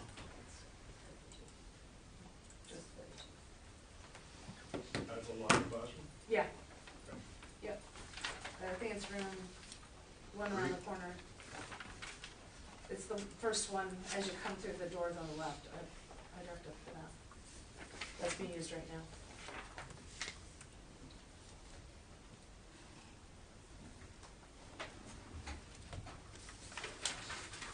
Okay, any questions regarding that? Yes, Chris? We have neglected to mention the needed installation of a playground, a pre-K style playground. Yep. Yeah, that's on some other sheet. It's on there, it's on there. It's not on this, but it's on the capital. Budget. Okay. Yeah. Wasn't sure. You're right, it should technically, It is, All the things that on this piece of paper only equal 46,000. Like when you do, like when you add these numbers up, so then if you add in the playground, it would get you closer to that 50. Yeah, so, Yeah. and the playground is listed in that cost summary, and there's I think it kind of got smushed into the twofold discussion of the splitting, but. Yeah, no, it should have been under the recommended, because I was just checking too, one of the 50,000s that's in there, we have total of 100,000, right? One allotment of 50,000 is for the playground. I'm assuming the operational costs that would have hit Fishing Cove will just transfer to DA, like toilet paper and like, you know, like all of those sort of things that you would have used at Fishing Cove, like is in somebody's budget on that line for Fishing Cove, it would just move to DA. Mhm. Chris, can you talk a little bit more about the need for an enhanced security entrance would be elevated? We were looking at that, and Kenny and I decided that instead of, my thought process was to take them out the far end and walk them around. Kenny indicated that there used to be, small kids there, and they would be marched out the front door and be collected in that larger lobby. Yep. So at this point, we have the necessary security doors in place. And is it like a double vestibule when you walk in? No. It's a large vestibule. But like it's, once you're in the building, you're in the building. Yes. There's just one doorway we'd have to, so when you walk in the building, right, so you have the fobs on the hallways. And then there's one area where that leads to the staff. Out to the staff lounge. Yeah, that's a single door, we just have to adjust. Other than that, they come in and they're just in that one lobby area. That door is Right in locked. front of the gym there, right? Yes, yep, yeah, and all the other doors. Yes, you're right. Yeah. And the door to the gym is locked and the door to the staff area is locked. Correct. So Okay. unless you have keys, you're not getting anywhere except that relatively large vestibule. You can't get to the office either. No office, no hallway access, no student, no teacher lounge access. No nurse. And in the past, when preschool was there, that was the area we used for them to come out, down the bus, to pick up and all, and have the booth right there. Speaking, they have a full-time nurse? Yeah. And we have a full-time nurse at DA. Huh? DA has a full-time Yeah. nurse, so. So they would go from servicing however many kids are at DA to now servicing all of the pre-K students. Just like any other school. Yeah. If we have a clerk in the building, if we have a nurse in the building, Yeah. just like any other elementary Yeah. school we have. Yeah. Skipping ahead to 26, 27, does the shift of the middle school program to Davisville Middle School require any additional staffing or location or anything like that? This is like a great question for the future, right? Like, Well, I think it plays into. Wouldn't it, not staffing, Because because it's on they already here. have staff working with them. Yeah, So they would just move to Just like I'm Davisville. moving the I'd like to move the upper elementary to Fishing Cove. So the agreement of this allows me to add the programming I need for kindergarten and to be able to move the elementary DA program, the upper elementary 3 to 5, to also to Fishing Cove. If we can't move the preschool, then I don't have space in the elementary school to move those programs. When we shift them, there's staff that come with them. They already have staff at DA, and they would just go with them. The FTE would go with them out, It's finding space, but I think that's doable. Any other questions about this? I think it's an amazing plan, but I'm really concerned about implementing it in September, especially with the redistricting up in the air and not knowing what's happening there. I think it's all part of a big puzzle, and I'm not comfortable, like, signing off on one without, like, the whole picture, especially in a year when we're trying to keep costs. And I feel awful, because, like, I would love to send every little kid in the district to this program, like, it's amazing. So we have a redistricting meeting tomorrow, and we'll be going over recommendations of what the redistricting plan will be for the future. This preschool move is part of that, obviously. And that will be coming to you, over the next month or so. if it's not feasible, then that $50,000 just goes back into the budget. Like it would be, like you earmark it, and then if for some reason So if through there's the a change, plans, then we just- then you just have $50,000 that would be reallocated. Like that's the risk, basically. Yeah, so it's not like, because then we're gonna vote on the whole. Well, I guess plan. that's my thing, like, by Yeah, voting I on the would- budget, I are we would say giving that approval to in the March, program? we should be coming Absolutely up. not. We Well, I have a wanna meeting make sure tomorrow, that's clear. and then we have a meeting in March Yeah. 11th is the next redistricting meeting after tomorrow. And so we should be coming back in March to bring a plan forward to school Yep. committee. So it's basically But the it is line not- item, and it's not saying what, like, yes, if we approve it to be used for the sort of use of that, but if not, we wouldn't use it for that. Is that what you were saying there? No, It's yeah, I mean, the basically- plan for redistricting is a completely different thing. This is like, we kind of know that this move is potentially happening with the redistricting, so we're earmarking money for it. But like, say the school committee didn't want to move forward with the redistricting plan that included this, then that money just is there. But there's two teachers incorporated in this budget that would no longer exist if we didn't redistrict, right? So, right, so with the redistricting plan, we would need 2 less classrooms at Hamilton for next year. But if we didn't redistrict, We we don't still need those two redistrict, we teachers, still need and those we don't teachers. have the Two money teachers. for, And then, right, we yeah, get two we would teachers be short. 2 teachers short, we wouldn't be able to put those special. I do wanna caution that if we don't do this, and we would live with that, but it will lead to more out-of-district placements, very expensive ones, because of the level of need of kids. So the money that you would save in teachers would go right to an out-of-district placement, and those cost about the price of a teacher. Just, Or more. Or more. or Once you added transportation. or more plus transportation, so this was a plan to be fiscally I get everything around it, so don't think I don't understand, and we would live with it if that wasn't the choice. Yep. But without this space, we're gonna be in big trouble with these preschoolers coming up. Right. That's why I prioritize the programs I prioritize. No, and I understand that, and I think Yeah, like, I think- if we had the information about the redistricting and were able to like evaluate them both at the same time, it would be a much easier answer. I'm Yeah. just saying blindly to you on the face of your merits, you know what I mean, like, Yeah. it's. Now, I understand, I just wanna make sure I Yeah. said that out loud, And if there because wasn't the salary thing in the consideration, it was just the $50,000, that's, you know, like you said, that just gets back absorbed, but. Yeah, I'm extremely could concerned also- about cutting the 2 teachers without, like I know you have it in your head, but like not having seen it, like that makes me very nervous, because the alternative is that we're gonna get to a place where we have to do the things that Rachel are talking about, and we also need another 2nd grade teacher here, or we need another whatever teacher there. Like, I'm concerned about those 2 FTEs for sure. And this preschool move could happen separately from the redistricting. You could move the preschool and not do the rest of the redistricting. Yes. They're 2 separate Yeah, they're friends, but plans. they're, Right, you yeah. just I mean, end up they- with 4 empty yeah, classrooms they're in Michigan Code. related, but, and those 4 classrooms would not be empty because you would be putting those special ed. I would hope programs to if move, we had the so budget. the way so what would happen ultimately, Fishing Cove would, based on what Colleen would want, and based on the move, she would have 2 open classrooms. Because we would have the 3 Positive Pathways program, adding the K1, keep remaining the 2 elementary, moving the DA one there, that's 3 classrooms. 1 is already being used for that purpose. Colleen would like one of the classrooms be an OT, PT space, because they're jammed upstairs and they really don't have enough.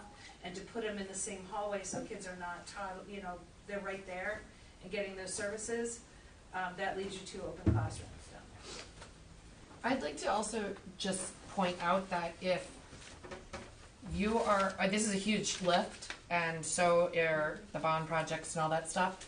We have a lot of huge lifts in front of us, and that's fine. I fully trust that you all understand this and that you all are willing to put in the work. I think that we all have to commit then as a team to prioritize then. If this redistricting, this and the bond stuff is going to be our priorities, we've got to commit to that. And we can't, we really have to make priority lists and be extremely cautious about overextending ourselves, overextending our administrators, overextending anybody who's in on this. So I would just like to say that for the record, I'm going on record right now saying that I fully trust you. I think it's going to be hard. It's not going to be easy, but we also have to make sure that we're not just overburdening everybody with things that could wait. Because there are priorities. Some things aren't as important as others. That's just reality. Alright, so just circling back to the budget, $50,000, that's all you're being asked to approve or disapprove today as part of the budget. Do people want to pull it out, or do people want to leave it in? What is the vibe, because it is currently in? I'm fine with leaving it in, I just wanna make sure we're not like approving this move in approving the budget. Yeah, we're just earmarking Yeah. it for further discussion. It's part of the redistricting. Okay. Any other comments on that? No. Okay, so we have Did you resend us the document? Yep, I can send that right now. That'd be lovely. I wanted to wait until there was a. No, yeah, it's okay. I didn't expect it, but if you could now, that would be great.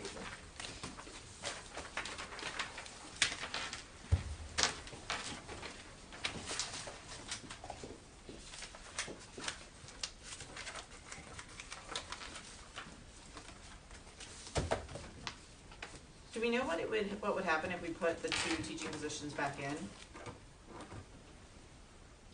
Like percentage-wise? Add, I can. so they Yeah. weren't in, so it would be added. Yeah, we would be adding to, because I didn't adjust. Yeah, any yeah, teaching that's what I, positions. yes, that's what I meant. You know what I mean, like, Give me one. like I'm very concerned that like we want to get to a place that, So, Jody was concerned.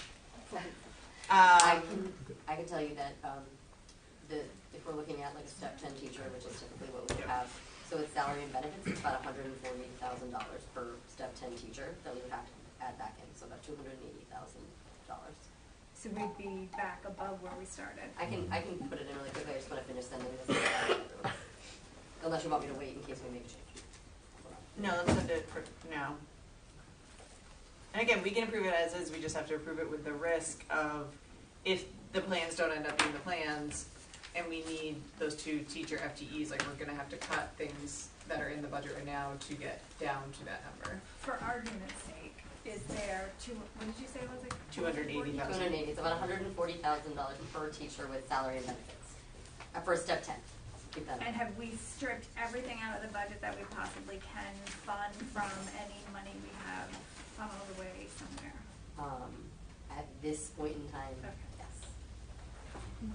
Wasn't there a plan though, if we cut the 2 teachers from Hamilton because we didn't need them, but then we were going to add new teachers if we moved over to DA?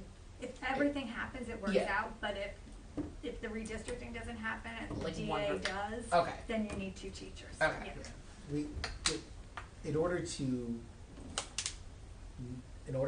have 2 additional positions with our current budget, we'd have to do the redistricting where we're shifting some neighborhoods from Hamilton to Fishing Cove and some neighborhoods from Fishing Cove to Quinnesset. When we do that, Joanne ran like 7 different scenarios that we're gonna look at tomorrow. And then it shows that we can go down to 2, we would have 2 less classrooms, teachers at Hamilton, and it doesn't change what we need at Fishing Cove or Quinnesset. Based on the neighborhoods we're looking at, the students that are there. So, you're welcome.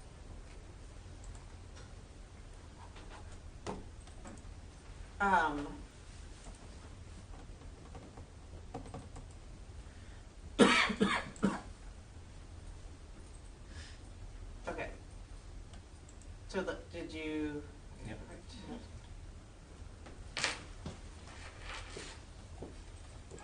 Okay, so the budget that we have in front of us right now is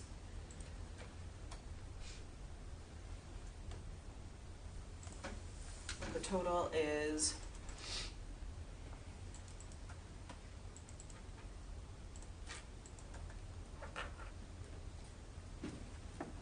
Leslie, where's the total? Oh, the total budget is $83,200,140.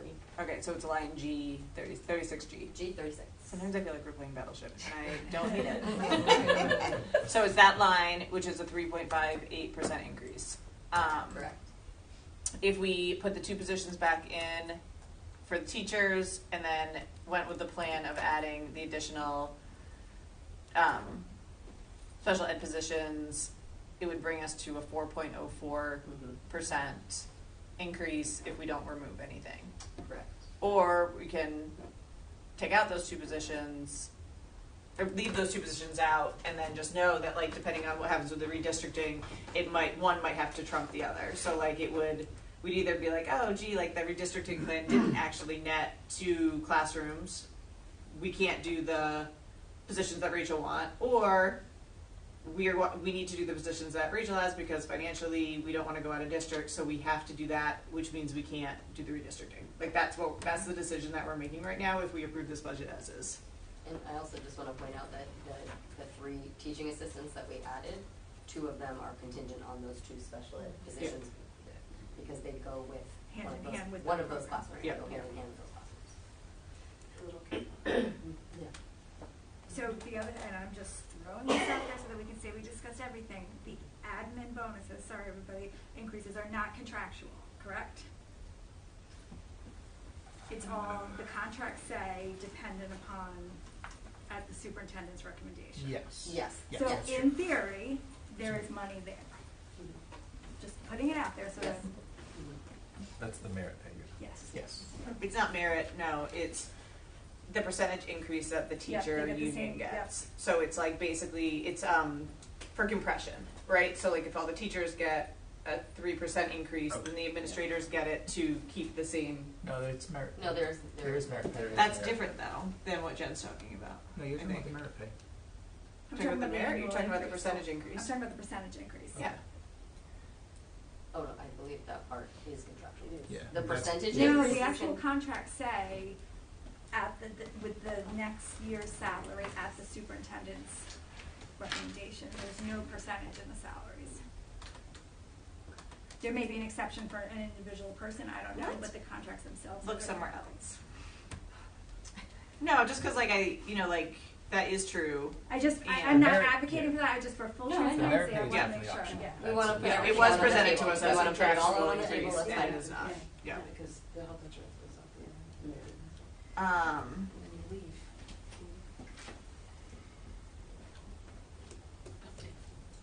and I guess the first question to the committee is: are people comfortable knowing that 2 positions could swing decisions in a month? Like, $240,000 is a lot of money to absorb. we won't be able to. No, I mean, that's Yeah. my point, yeah.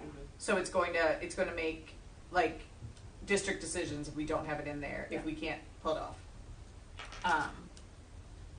Which, to Rachel's point, might have higher like cost implications. It's gonna be much more expensive, and the other issue is there aren't placements right now. So Yeah. if I want to place a kid today, we may be waiting to next school year, it's gotten that bad, so. Oh, I know it's the right thing for students, like I I get that. I just Yeah. have to put out there, because if you're not in this world, you don't Yeah. necessarily know. Like, just send them to Bradley, or just send them here, there aren't placements Yeah. right now. I'm advocating anywhere. for not getting to a place where we have to decide between classroom teachers and your placements, but that is currently where we are, and so that is what I'm trying to make sure that the committee understands, is if we don't build in that 240, or the 280, like, that might be the decision we have to make in a couple weeks, months, whatever. Yeah. Jen, this is the part where you're supposed to find the 280. I'm not joking. Well, I mean, we'll be looking at, and this is a question for Rachel, but we have, roughly, Don't go with tuitions, no, because no. our D's No, I'm just, so we look at the TA positions that we were looking at adding, do they come hand in hand? Like if we have the teachers, we have to have the TAs because of the. Yeah. This is why I'm asking, because there's $200,000 in the TA position. Those 3 And the TAs go fact- along with the. She's just trying to be creative. I'm No, just I thinking understand outside the that. box. In fact, that's actually, I think, at least one less than what I originally wanted, but I think we can live with and make work, do you know? I don't.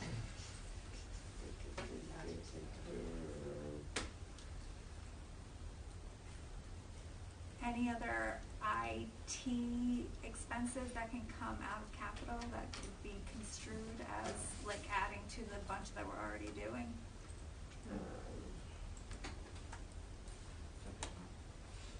Or facilities. Or facilities? I'm just gonna go. I'm also looking at transportation. Like there could be something in transportation. We're coming to you next. Not to not do it, but to take it out of a different Yeah, I mean, to area. pay for it from Mhm. other funds instead of the operating budget. And are we thinking to allocate it out of other funds, and then if it's not needed? Yes, Yeah. yes. Just so that we feel like there's like some breathing room and it's not because All or nothing. like Erin said, like this is definitely like the right thing for the students, but I also don't want to be forced into making a bad decision to satisfy this need and then have it be, A different need. you know, Mm-hmm. Well, and we also have contractual issues on the teacher side, so like they can only have so many students in their classrooms. Like we don't completely control that conversation either, depending on where the tiny humans fall. The thing is, what is not accounted for in here are the retirements. So we will be having retirements coming in. Can you build that in a little bit? No, because I don't, Like $250,000 for maybe? breakage scares me, and so I, no, there's I mean, there's there- no breakage in here. Yeah, I mean, we're There's, slowly receiving those retirements, slowly. So we will have that we can look at to adjust to I was how just many, like, that's my. how many teachers are retiring and then who we hire to bring in. I also, just a little thought, with the changing of the certifications, because we've really run into trouble with certification, especially in special ed, only being like 1st through 6th. So you can't hire any new student coming out of school, even if they're very good for like a kindergarten program. With that certification shifting back to be a K, Yep, that we would be might be able helpful. to save quite a bit of money on new Right, teachers. because we're being Because right forced now, to- we've been stuck paying for really high, a step They have to 10 have a teacher, because different you had to level have those certification. years in. Am I making sense? Mhm. Yes, We're- you're we're- So saying now there you might be don't. some Yeah. breakage there. We can't hire new people for a job. It's in If the it was review. a K. It's being approved. But you think they're good. And that's changing, that's for sure changing. But I think it'll go through. That just went out for They're going comments back to due by the end of full March, service. so. Because that would be That's what helpful, I thought. because right now you're having to hire I have to teachers hire at, steps 10. like step 10, like someone like me that has that cert. Yep. Other than newer teachers that are coming in. that So what you're don't. saying, So Ken, is that you will- could teach a class I- in addition you could to. You could do both. That's what I heard. That's what I heard. A lot of headmasters do that. well, so things that we can think about in terms of I just was trying to think of. the dollar amount, we did have the long-term sub increase that we put in there, that's $160,000 that we could hold off on until we know Yeah. what's happening. So Okay, we I like your we thinking. have that long-term sub money built in there. It's ready to go. If we need to, that's not anything that's happening, do we want it to happen? Yes, but it's not gonna happen until next You year. can make it contingent on, We so. could say, if we need to pull those dollars, we can pull those dollars, and we could put it toward a teacher. We're Okay. also we're making the assumption that we're only gonna hire a step 10. So if I look at my little new position assumptions, and we say like a step 5 teacher with salary benefits is like 107,000, as opposed to 140. So if we're thinking about how we would have to move forward, we can say, okay, well, we need to find people within this range. School districts never do like an incentive to retire, right? They absolutely have done Yeah. that. Mhm. Could the Okay. $50,000 that we have allocated come for the move come out of capital money? Yes. Oh, absolutely. Okay, so there's 50 right there. Any move that we're doing, Okay, we, so 160. You have it in the operating budget though. I know, so- I'm thinking no, about I'm all just, the I'm places. looking at big ticket items. But then you could also take the 50 out of this year, Mhm. And move it. so that's 100. Well, Well, no, we can't No, take 'cause that, you we can't take can't it take the from this 50 year, out of but this No, year. it would just 50 live has to there. be- It would just go into fund. It would just. oh, put it in there and then. It would go into fund balance and then you Okay. can take it out. You could not spend it. You From, could You assign could spend it. it. Yeah. You can assign it, so it will roll to an assigned item in fund balance. Yeah. So that it can only be used for You could take it that. out of operating, basically. Mhm. So 50 and 160 and then maybe another 80 based on step 10 versus step 5. I'm gonna do something that's gonna get me in trouble from back there. We also have, and again, now we're nitpicking here, but we have money that Chris and I allocated for that purchase going toward the lease of a new vehicle. That is in here, that's another $12,000 that's allocated as part of our, You can't use capital for that. That's equipment. we absolutely Yeah. could, but we're trying to build something in so that every year operationally we have money so that every 5 Yep. years we have enough to carry a lease. But if we were in a pinch, we just wouldn't get the lease this year, or we use capital for the first year and we roll it into the budget we use it next year. We're in a pinch. At That's least, what I'm saying. at So least there's in this hypothetically, pinch, there's you know, like on $12,000 paper, I we would can like to pull from. show the worst case scenario, and then if it doesn't end up being that, then great. But like I do think, like I said, I don't want to be in a place where like it's do you pick this or do you pick this? And we've like there's so many like I know Ken's got a good handle on the redistricting stuff, but like we haven't seen it at all, and we haven't looked at all the things, and we haven't like there's so many things that could change. Like depending on enrollment, we could get hit with a whole bunch of unexpected kindergartners. Like there's just like I don't want to. That makes me nervous. So are we close to being able to put it So back we in? could, there's $12,000 there that's not, it's in there and it's assigned, but it's not to anything So with are you action. saying you want us So to you put can it add that all to in it. now? Yeah, I'm saying I want to put the two Okay. positions in, Okay. but get us below Like keep us at the percentage Get we're us, at. yeah, try to stay the Yeah. percentage that we're at. So as long as we can meet that, say, $280,000 line, we can leave the budget as is, Yep. Yep. knowing that depending have on the changes, some we have the money. Yeah. So you're adding the 2 FTEs Right. in. Let's see. What are we up to, Leslie? I thought Erin was writing it down. 230? What? I thought you were keeping. Oh, I did. With the We're at retirements, cover the 160 other plus 50. 50,000. Jen put in the 80, but I didn't like that, so I didn't write it down. Well, because we I don't said the like difference assumption- between I don't step like 10 and step assumptions on the- five, so, yeah. yeah, I mean, it is an assumption. I don't love that for us. The Alright. 160 is real, the 50 is real. Okay, so the 160, 50, That's the 210. 12, 210, 222. 222, 60 grand, okay. Chair, my inner budget slasher. What could we ask the boosters for? But would any potential retirements cover the rest of that? Yeah. It, that is a, $60,000 is a very safe and reasonable expectation for retirements, like that's a very small It's like break. 2 It's people That's not- like one or two Yeah, that's- people, yeah. That's Yeah. a very, Have we received any thus far? Retirements? Yeah, we've got about 4. Okay, that we could do that. mhm. Yeah, That's- I know, that's I know reasonable. 2 at the high school. Yeah. As long as you knew 2, I would be comfortable Mhm. saying 60 could come out of that overage. And I did ask HR for this previously, and They're coming in now, that's why. Like, Yeah, no, I know. so- there I were, just wanna- I have a list of even potentials, but There- not. Alright. There is also the potential merit pay line, just putting it out there if There we is. have to.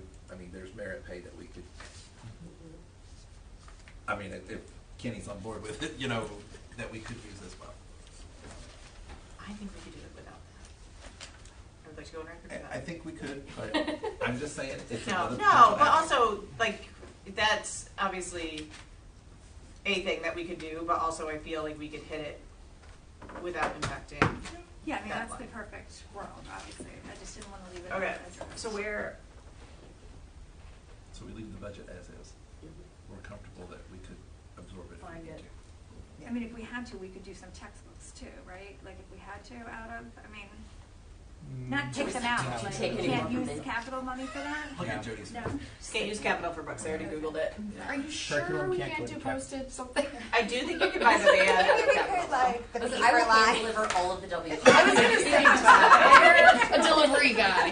One I will save time. us thousands. What I'm I will find out not- is that you can't bring them to the schools and like No. give them to the people.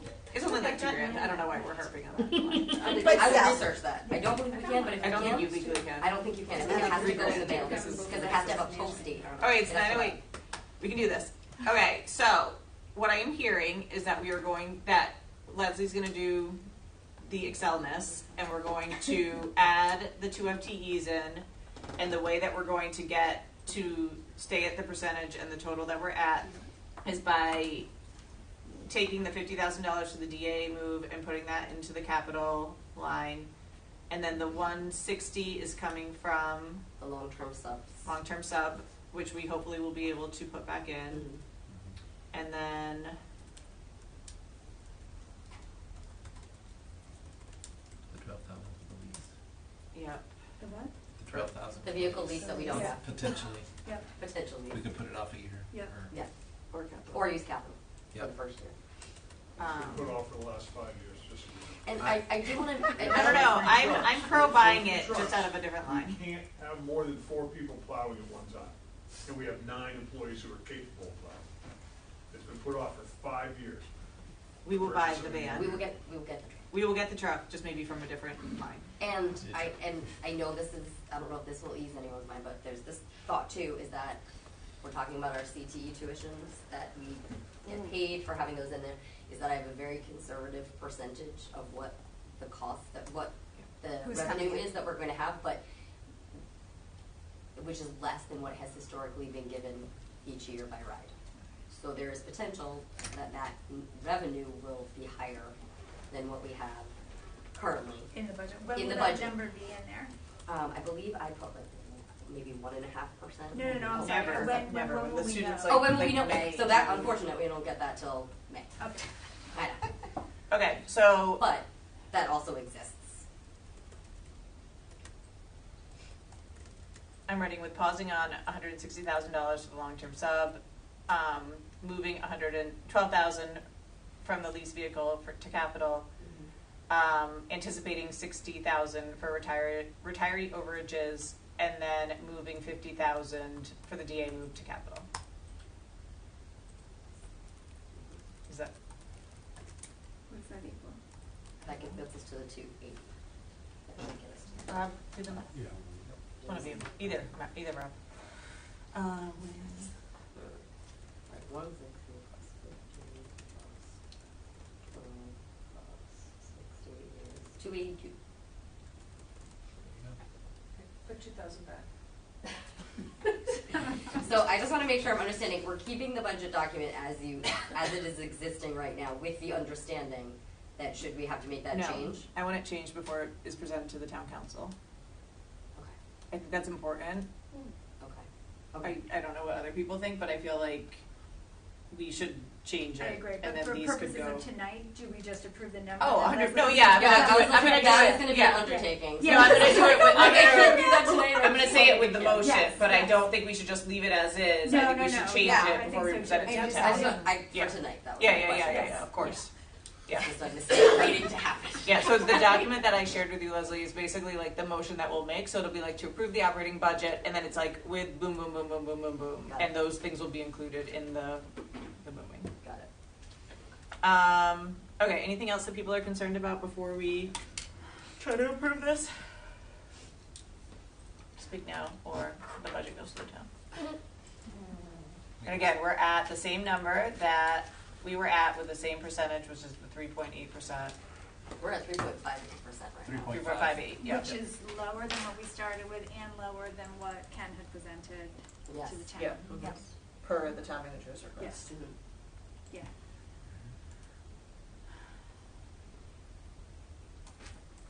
Anything else? Megan, Karen? No. Okay. So, now we will do motions. How should we do the motions? Just, Motion to approve the budget with these yeah, but then have recommended somebody read. changes, and Yeah. then we list them all out so everyone knows. Was clear about it. Yeah. Do we Okay. have to do revenue and expenditures? Yeah, 100% have to do revenue and expenditures. I remember that from last year. So revenue is, as listed, is just the expenditures. You don't want the revenue with the facilities revenue in it? I thought we agreed that we were not going just to adding do that. that, yeah, we were just gonna let that, you're talking about the 15%, right? Mhm. That was just gonna fly off. I had a note that said add rental facility revenue and custodial revenue from rentals when we were talking about it. So I had it noted that we needed to incorporate that. I thought we left that it was gonna be I thought we had negligible, decided we because the weren't, expenses it was were gonna not kind of because wash we're- out. Yeah. It's gonna and wash so out. we didn't Yeah. want to. It's, just for the record, it is not a wash. I know, I agree with you, but I thought we had agreed for purposes of this conversation, we were just gonna let it go. Is that with the fact that it's wrong? Yeah. Cool. I disagree, but you do If you. we're changing the document, I can make sure that the Yeah. rental information. Like I was gonna say, like, do this with the, like, approve of revenue as is with the rental fees added in. Okay. Like, not like, And I would, we have to give a dollar amount, so I would say, Yeah. take the average, which would be the 13,000, Okay. so it would be with, because we're approximating of what it would be. So that's different from the number that's in here then, the 83 that you just gave us, because you didn't add it in, did you? No, I No. didn't, because I thought we decided not to add it in, Right, so right. I did not. I could have been wrong, but I wrote it down. I so. didn't think that. I usually don't write it down unless it's real, but, we can just, do you wanna just, does the committee wanna leave it as is? I think we should just leave it for now and just not, we've never had it in, this might not be the year to. Yeah, I think we try can to- do it for next. Because I didn't going feel like forward. it was actually a positive from you, right? Like, because it gets applied to the expenses. Yeah, it kind of washes out, so if we put it as a revenue line, we have to increase our expense line. Right. Because it will wash it out, so. Because otherwise the revenue would be too high. if we didn't put Because the- if I'm basing our But right now, expense- it's nowhere. Yeah, I would like to have it noted. I can, You know what I mean? That's it's not where I gonna felt adjust anything, left. but I can note it on the facilities Yeah. tab. Yeah, like right now it's like fake money. So like we're bringing money in and then we're spending that money, but we have no transparency to the citizens about that. Like that does not sit right. Like that makes me Well, and nervous. I think what maybe we That's where I should, thought we landed, yeah. yeah, and I think what we should consider doing is, because it's its own fund, I think we should just start Yeah, we need to reporting start on that with the fund. Yep. Like, Yeah. just Yep. reporting on it, just like we do with the Yep. enterprise accounts, and then that way there is Yep. transparency on it. Report on as owned. Report on teachers. Okay, I can settle with that. Okay, so, Leslie, go into the what is the revenue number that you would like us to approve? The revenue number would be $83,200,140.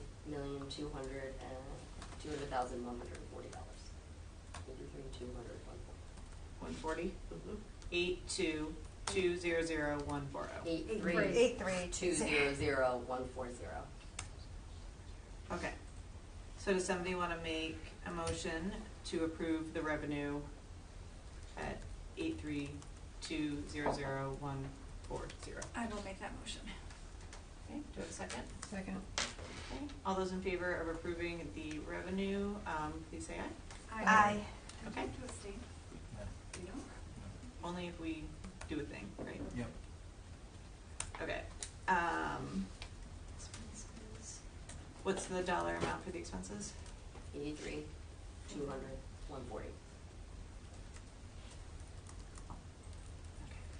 So, can I get a motion to approve 83,200,140 with 2,500 being removed from line 55401? I have this too, Stephanie, so I'll forward it to you.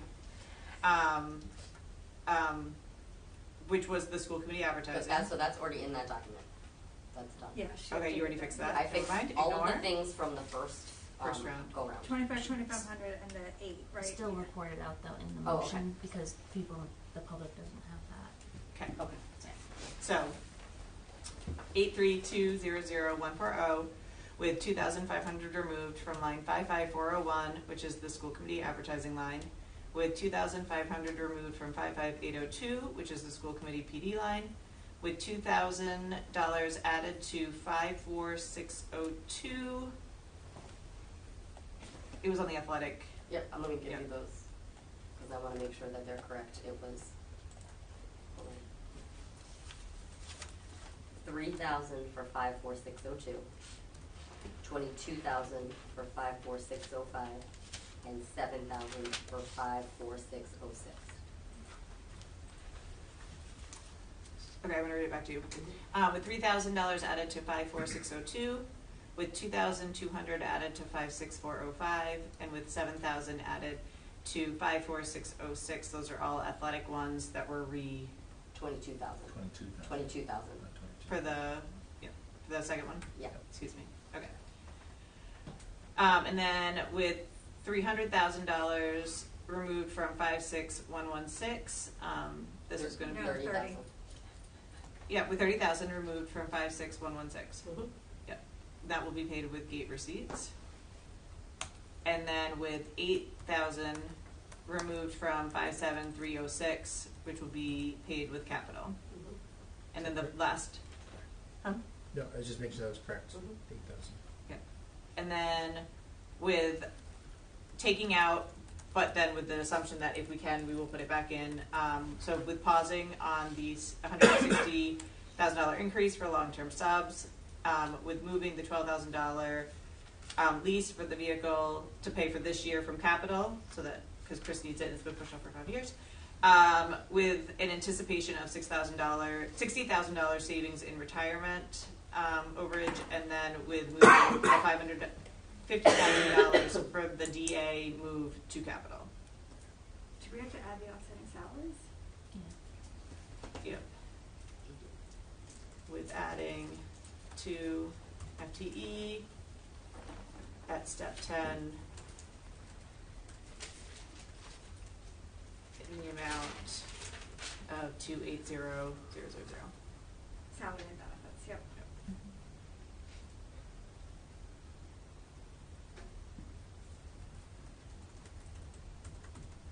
Okay. Any questions regarding the motion? Does that all add up? You Hold just on, want I to can- double check, because No, you can now. Here, Oh, I I'm don't- gonna share it with everybody just so.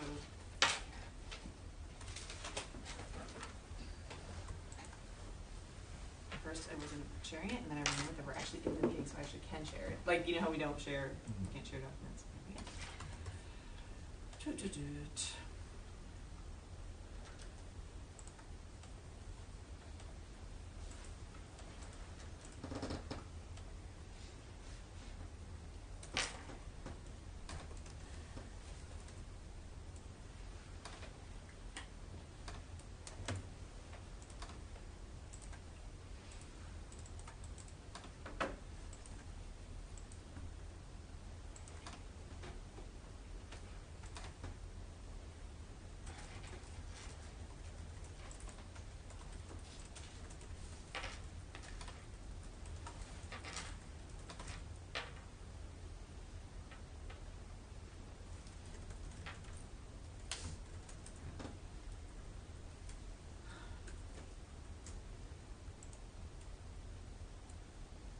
You're doing the math right. Yeah, it's off We're by not just saying $2,000. It's, off by it's 2,000. over by 2,000. Yeah, by two, yeah. Yeah. We can say 58,000 and 58 in retirement. I would If say you want. it's 158 for the long-term subs. Okay. That's closer to accurate. Okay. Any questions on the motion? Nope, I will make that motion. Second. Any discussion? Okay, all in favor of approving the expenses with the notations as stated, please say aye. Aye. Okay. And then we'll do the enterprise ones. So Leslie, can you give me the number for the food service one? Yes.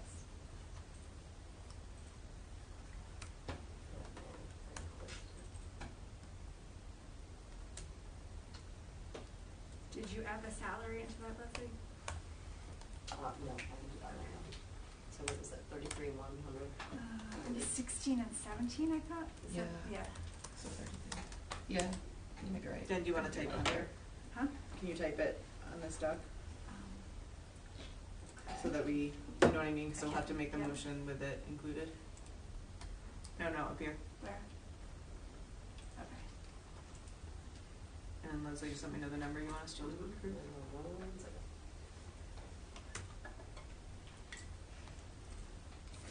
What do you want me to add? Whatever you just said. Does- 33. It might be 33. Yeah, right, wasn't it 16 and 17? Yeah, I think it's 33,100. It was Yeah, it's- 16,000 and 17,000. Got a creepy number like that. Okay, so your revenue line would be 1,321,600. Sorry, hold on. Oops, sorry. My revenue is what? 1,321,660. 1,3. 21660. Thank you. And your expenses would be the same. 1,321,660.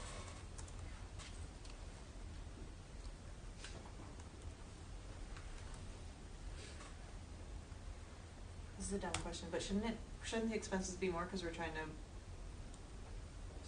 spend down? Well, so the spend down I have pulled out of it, so there's 168,600 that's pulled out of it, so that the budget balances, but I can give you the number of the two together. It's 1 million. Myers? What do you think, what would be the best way to reflect that? Do you want me to restate the question? Yeah. So we have a certain amount of revenue that comes in for food enterprise, and then the expenses match the revenue.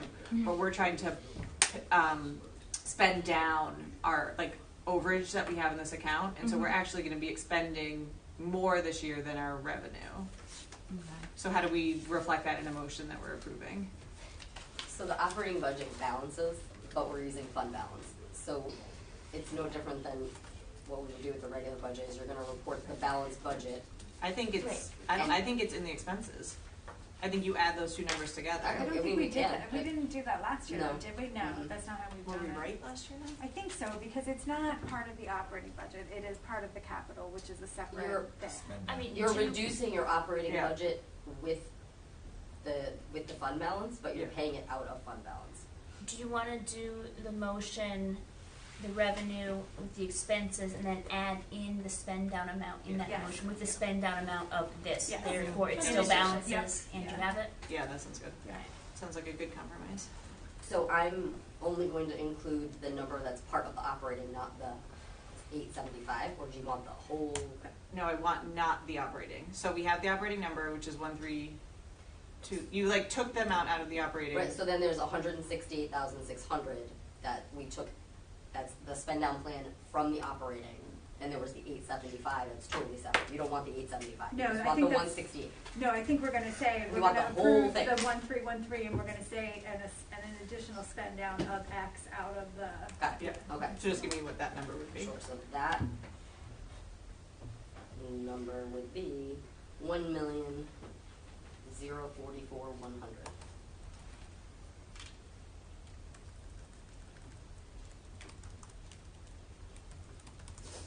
So just to clarify, we're going to be out of the overage, out of the extra money, the fund balance for this account, we're gonna spend $1,044,100 in addition to the expenses that we know we have. Okay. Okay, so for the food enterprise motion, we will, can I get a motion to approve the revenue at 1321660? So moved. Second. Okay, any discussion? All those in favor, please say aye. Aye. Okay, and then, can I get a motion for the expenses of 1321660? So moved. Second. Okay, any discussion? All those in favor? Aye. Okay, and then, a motion to, basically spend down, what's it called officially? Fund balance. The fund balance of this account, at an amount of $1,044,100 with the contingency that we'll receive a plan Yes. of said expenses. Yes. I'll make the motion. Second. Can I It's ask okay, a question yeah. about this? I'm just looking, did we get an am I missing the updated one? Because the last one where it says total spend down from fund balance was 1,011,000. I'm just wondering how you got to 1,000,000, what was it, 44? 044? Oh, because, well, I had to just make the adjustments when we did the salary. Okay. I had to make the adjustments in the capital lines of what was. So that was the 33 Yeah, one. yeah. There you go, thank you. Okay, Sorry, I just yeah. want to make 1,000% sure Yeah, no, I know what I'm voting on.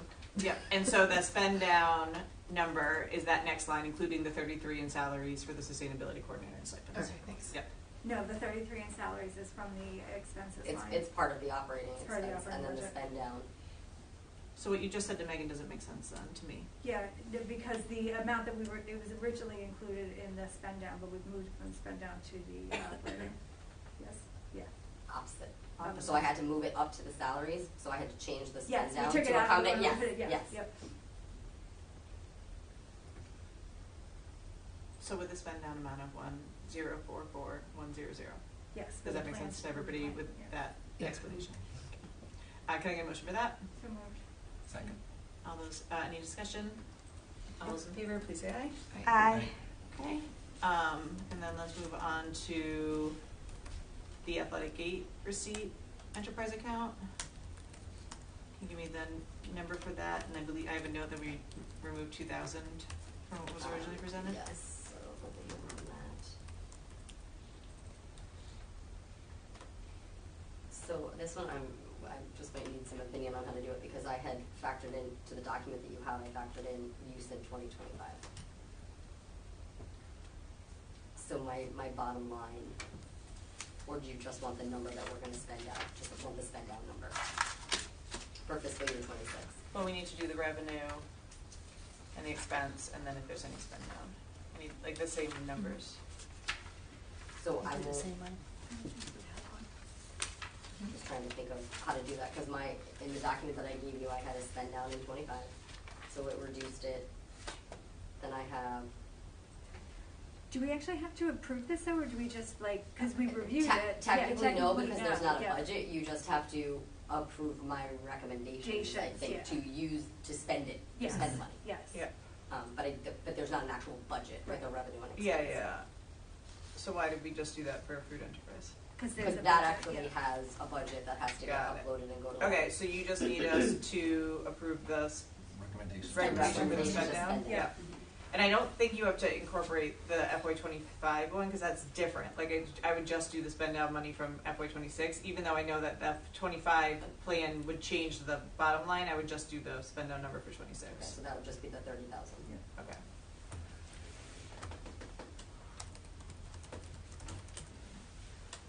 And that 2,000 was removed for what? Oh, because there was a difference in what we originally had for what we had for the rentals and the uniforms. The rentals equal 32,000, but the uniforms only equal 30. There's a difference of 2,000.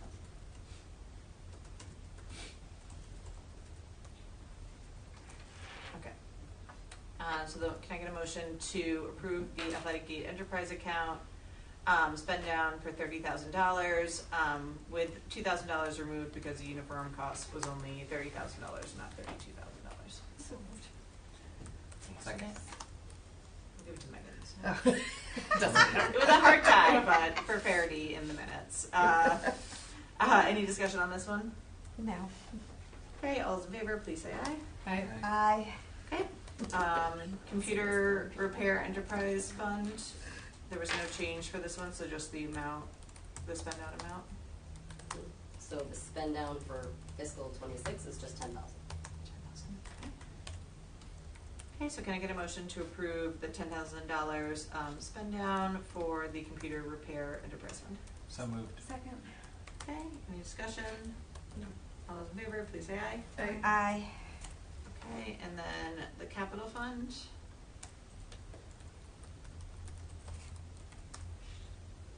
Make a motion to approve the allocations as recommended by the finance director. Second. Is that legal? Hold on, I'm gonna check Of with our 1,969,000. Huh? What's the number? 1,969,000. Say the number again. 1,969,000.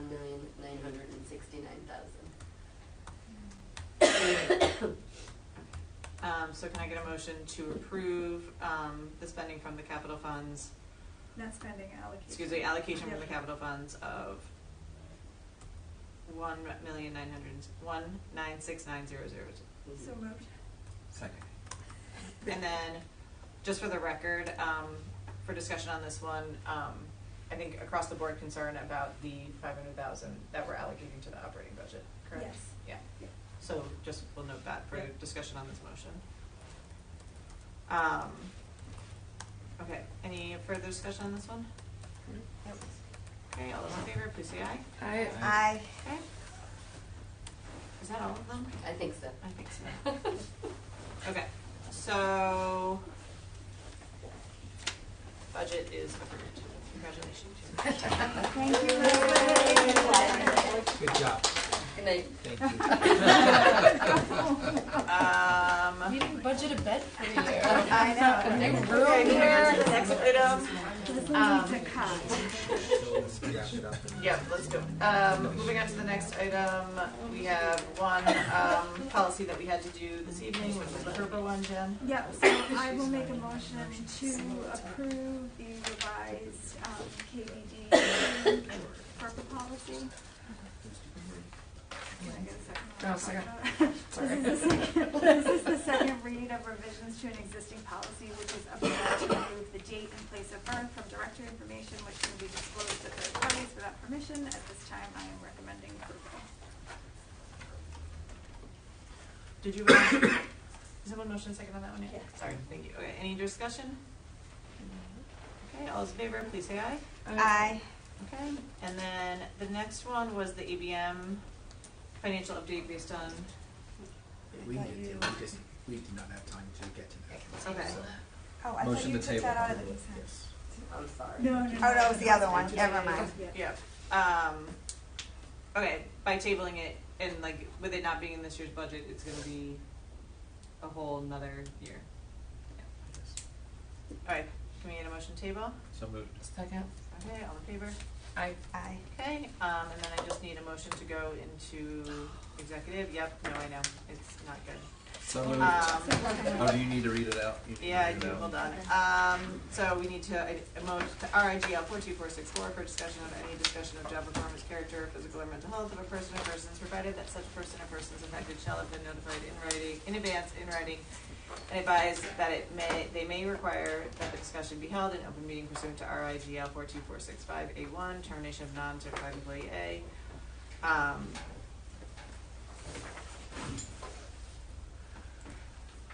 It's different in the two places.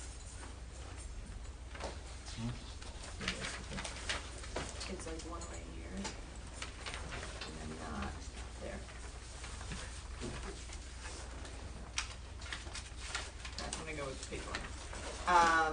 And then item 2, session pertaining to potential litigation and legal advice and collective bargaining pursuant to RIGL 42465A2, NKBCA negotiation update, and ESP negotiation update. Can I get a motion to go into executive? So moved. Second. All right, all those in favor? Aye.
Okay, so we're coming back from executive to finish up the agenda items in open. I will disclose that there was a vote taken in executive.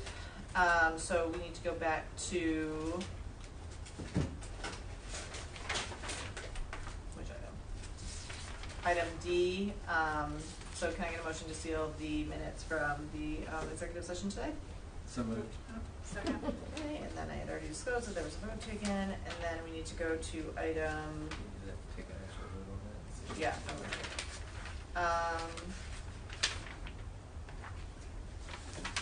Consent C. Huh? Consent C. Yeah, so the consent agenda item that we pulled out, can I get a motion to table? So moved. Second. Okay, all those in favor? Aye. Thank you. Okay, can I get a motion to adjourn? So moved. Second. All those in favor? Aye. Thank you.